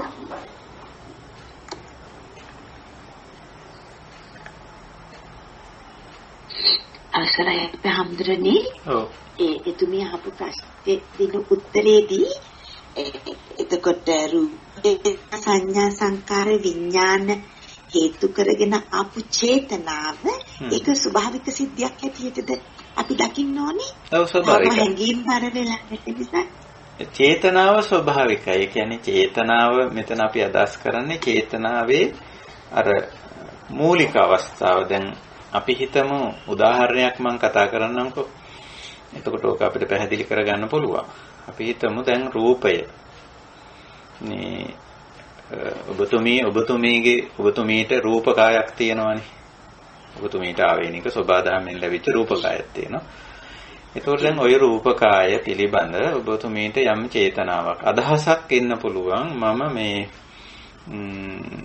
මිටි කියලා. අපි හිතමු මිටි කියලා. නිකන් ලෝක සම්මතයේ හැටියට මම මිටි කියලා. නැත්නම් මම උසයි කියලා. නැත්නම් මම මහතයි. මම කෙට්ටුයි. මම නිරෝගී. මම රෝගී. ඔය වගේ ඕනම දෙයක් ඔය රූපකායේ තියෙන්න පුළුවන්නේ.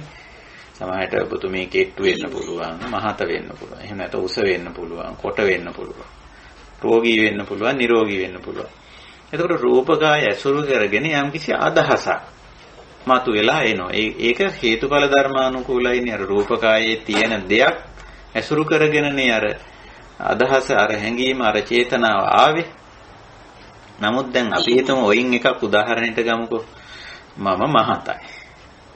ඉතින් අනිත් අයත් කියනවා මේ ඔබතුමී දැන් මහතයි වෙනදට වැඩිය ටිකක් කියලා. ඉතින් මමත් බලපුවාම මහතයි. මේ රූපකාය ගැන හැඟීමක් මේ අපි කතා කරා.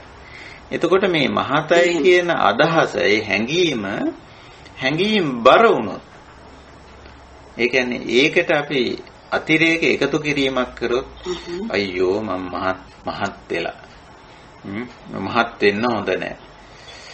ආදී වශයෙන් මේකට අනවශ්‍ය බරක් දැම්මොත් එහෙම අර හැඟීම් බර වෙනවා කියලා කියන්නේ ඕක තමයි. ඔය බර දාන්න පුළුවන් තණ්හා වශයෙන්, මාන වශයෙන්, දෘෂ්ටි වශයෙන්. නේ එක එක විදිහට දාන්න පුළුවන්. ඉතින් අපි එහෙම ඒ බර දාන්න ඕනේ හැඟීමට. ඔව් හැඟීම් බර වෙන්න ඕනේ. අන්න ඒකයි උතන කියන්නේ. හැඟීම ස්වභාවිකයි. ඒ චේතනාව. ඒකනේ බුදුරජාණන් වහන්සේ ඕවා මූලික නාම ධර්ම හැටියට අරන් තියෙන වේදනා සංඥා චේතනා පස්සෝ මනසිකාරෝ. ඒව ස්වභාවිකයි. නමුත් චේතනාවට අපි බරක් දාන්න ඕනේ. හැඟීම් බර වෙන්න ඕනේ. හැඟීම ඉතින් ඉතින් ඒක එහෙම හැඟීමක් නැත්තම් එහෙම අදහසක් එනවා.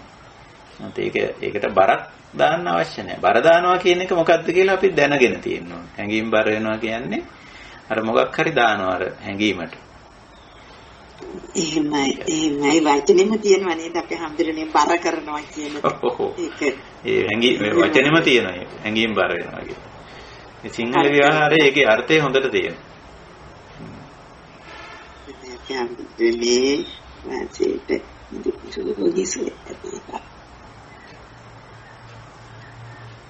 හොඳයි අපි වෙනත් කතා බහ කළ යුතු දේවල් නැතිනම් අපි දහම් හමුව අදට නිමා කරන්න පුළුවන්. එතකොට අපි අනිශ්චිත විහරණය කියලා ඒක තමයි අපේ තේමාව නැත්නම් අපේ දැනට මාතෘකාව. නොඇලී නොගැටි නොමුලාව ජීවත් වීම. ඉතින් ඇලෙන්නේ ගැටෙන්නේ මුලා වෙන්නේ මොකටද කියලා බැලුවොත් බුදුරජාණන් වහන්සේ නිතරම ඉදිරිපත් කරන්නේ මේ නාම රූප. රූප වේදනා සංඥා සංකාර විඥාන. ඉතින් ඕව අර ප්‍රාථමික මට්ටමේදීම දැකලා ඕවෙන් තමයි ස්කන්ධ ඇති වෙන්නේ. ස්කන්ධ විවාහාරයේදී තමයි උපාදාන ස්කන්ධ වෙන්නේ. උපාදාන වීම තමයි ගැටලුව. එතනින් තමයි දුක එන්නේ. ඉතින් ඔච්චර දුර යන්නෙත් නැතුව අපිට මේ බුදුරජාණන් වහන්සේ නාම රූප මට්ටමේදීම කමඨහන කරලා දෙනවා. රූපං වේදනා සංඥා සංකාර විඥානං කියලා. ඒ ප්‍රාථමික මට්ටමේදීම අපිට මේවා දැකගෙන ඒ මට්ටමේදීම මේවායේ අනිත්‍ය ස්වභාවය අනාත්ම ස්වභාවය විපරිණාම ස්වභාවය සමුදය වය පටිච්ච සමුප්පන්න ස්වභාවයන් දැකගත්තොත් ඉතින් අපිට මේවා එතනින්ම නිමා වීමක් සිද්ධ වෙනවා. එතනින්ම මේවා අවසන් වීමක් කෙලවර වීමක් සිද්ධ වෙනවා. අවසන් වෙනවා කියන එකෙන් අදහස් කරන්නේ ඇත්තටම මේවා පිළිබඳව තියෙන අර දෘෂ්ටිමය දෝෂ. මෙතෙන්දී බුදුරජාණන් වහන්සේ පාවිච්චි කර වචනේ ආසව කියන වචනේ. අනත්ත ලක්ෂණ දේශනාවේදී පාවිච්චි කර වචනේ මේ ආසව. ආසවේහි චිත්තානි විමුච්චින්සු. අපේ හිතවලත් මේ පිළිබඳ ආසව තියෙනවා නම් අර අපි අන්තිමට කතා කර හැඟීම් බර බව තමයි ආසව කියන්නේ. ඉතින් බර කරලා අපි ඕක හිතෙත් තියන් ඉන්නවා. ඊට පස්සේ හැඟීම් බර වෙලා ඒ බර හැඟීම හිතේ තියෙන දෘෂ්ටිමය වශයෙන් හෝ හැඟීම් වශයෙන්. ඉතින් ඒක තමයි ආසව ලක්ෂණය. ඉතින් ඒකෙන් අපි මිදෙනවා. මේක ඉතින් එච්චර බර වෙන්න දෙයක් නැහැ. මේකේ හැටි මෙහිමයි, මේකේ ස්වභාවය මෙහිමයි කියන එක තේරුම් අරන් ඉන්න. ඉතින් අර ලෝක සම්මතයේ හැටියට නැත්තම් මම ලෝක සම්මතයටත් වැඩිය මම ඕකට පාවිච්චි කරන්නේ සෝබාදහම කියලා. සෝබාදහමට අනුව යම් තාක් කාලයක් අපි ඔය රූප වේදනා සංඥා සංකාර විඥාන කියන මේ නාම රූපය පවත්වන. නාම රූපේ පවත්වන. ඒක ඉතින් බුදුන් දහතුනුත් කරන වැඩක් නේ. ඕක ඉතින් 아무තු දෙයක් නෑ. අපිට පුළුවන් සෝබාදහමේ තීන්දුව ලැබෙනකන් නාම රූපේ පවත්තා. ඒ අතර ඇති වෙන ඔය දෘෂ්ටිමය ගැටලු ටිකක් තමයි බුදුරජාණන් වහන්සේ මේ අනත්ත් ලක්ෂණ දේශනාවේදී පෙන්නන්නේ. ඒ දෘෂ්ටිමය ගැටලුව අපි ඇති කරගත්තේ නැත්තම්, වර්ධනය කරගත්තේ නැත්තම් දුක කියන එක එන්නේ නැහැ. දුක කියන ප්‍රශ්නේ ඒ කියන ගැටලුව එන්නේ නැහැ. ඒකයි මෙතන පෙන්නන්නේ. හොඳයි එහෙමනම් අපි අදට අපේ දහම නිමා කරනවා. මේ අනත්ත් ලක්ෂණය තමයි මේ අද කලින් සාකච්ඡාවේදී සාද සාකච්ඡාවේදී අපි මතු කරගත්තේ. ඉදිරි සාකච්ඡාව අපි අද 17 නේ. ඒ අනුව අපි ඉදිරි සාකච්ඡාව වැටෙන්නේ 19 වෙනිදාට සෙනසුරාදාවට. එදාටත් අපි බලාපොරොත්තු වෙන මේ විදිහටම සුපුරුදු වෙලාවට හමු වෙන්න. තව දුරටත් අනත්ත් පැහැදිලි කරන සූත්‍ර දේශනා ඉදිරියට ගන්න අපි බලාපොරොත්තු වෙනවා. ඒ බලාපොරොත්තුෙන් අද ධම්මම අපි නිමා කරනවා. ඉතින් මේ අනත්ත් ලක්ෂණේ තේරුම් ගැනීම නිබ්බිදාවත් විරාගයත් විමුක්තියත් අපේ මනස තුල ඇති වෙනවා. ඉතින් ඒ කුසලතාවයේ ඒ ගැඹුරු කුසලයේ හැමදෙනාගේම සිත්වල ඇති වෙලා මේ ජීවිතයේදීම මේ පංච ධර්මයේ රූප වේදනා සංඥා සංකාර විඥාන කියන මේ ධර්මතා පහ කෙරෙහි ඇති යම් ආසව තිබ්බනම් ඒවා උපාදාන තිබ්බනම් ආසව තිබ්බනම් ඒවා අපි හැමදෙනාටම දුරු කරගෙන මේ ජීවිතයේදීම පරම ශාන්ත නිර්වාණ ධර්මයේ සාක්ෂාත් කරගන්නට ශක්තිය ධෛර්යය වාසනාව උදා වේවා කියන උතුම් අදිෂ්ඨානයෙන් පරමාර්ථයෙන් අපි අද ධම්මම නිමා කරනවා. හැම දිනාටම තෙරුවන් සරණයි.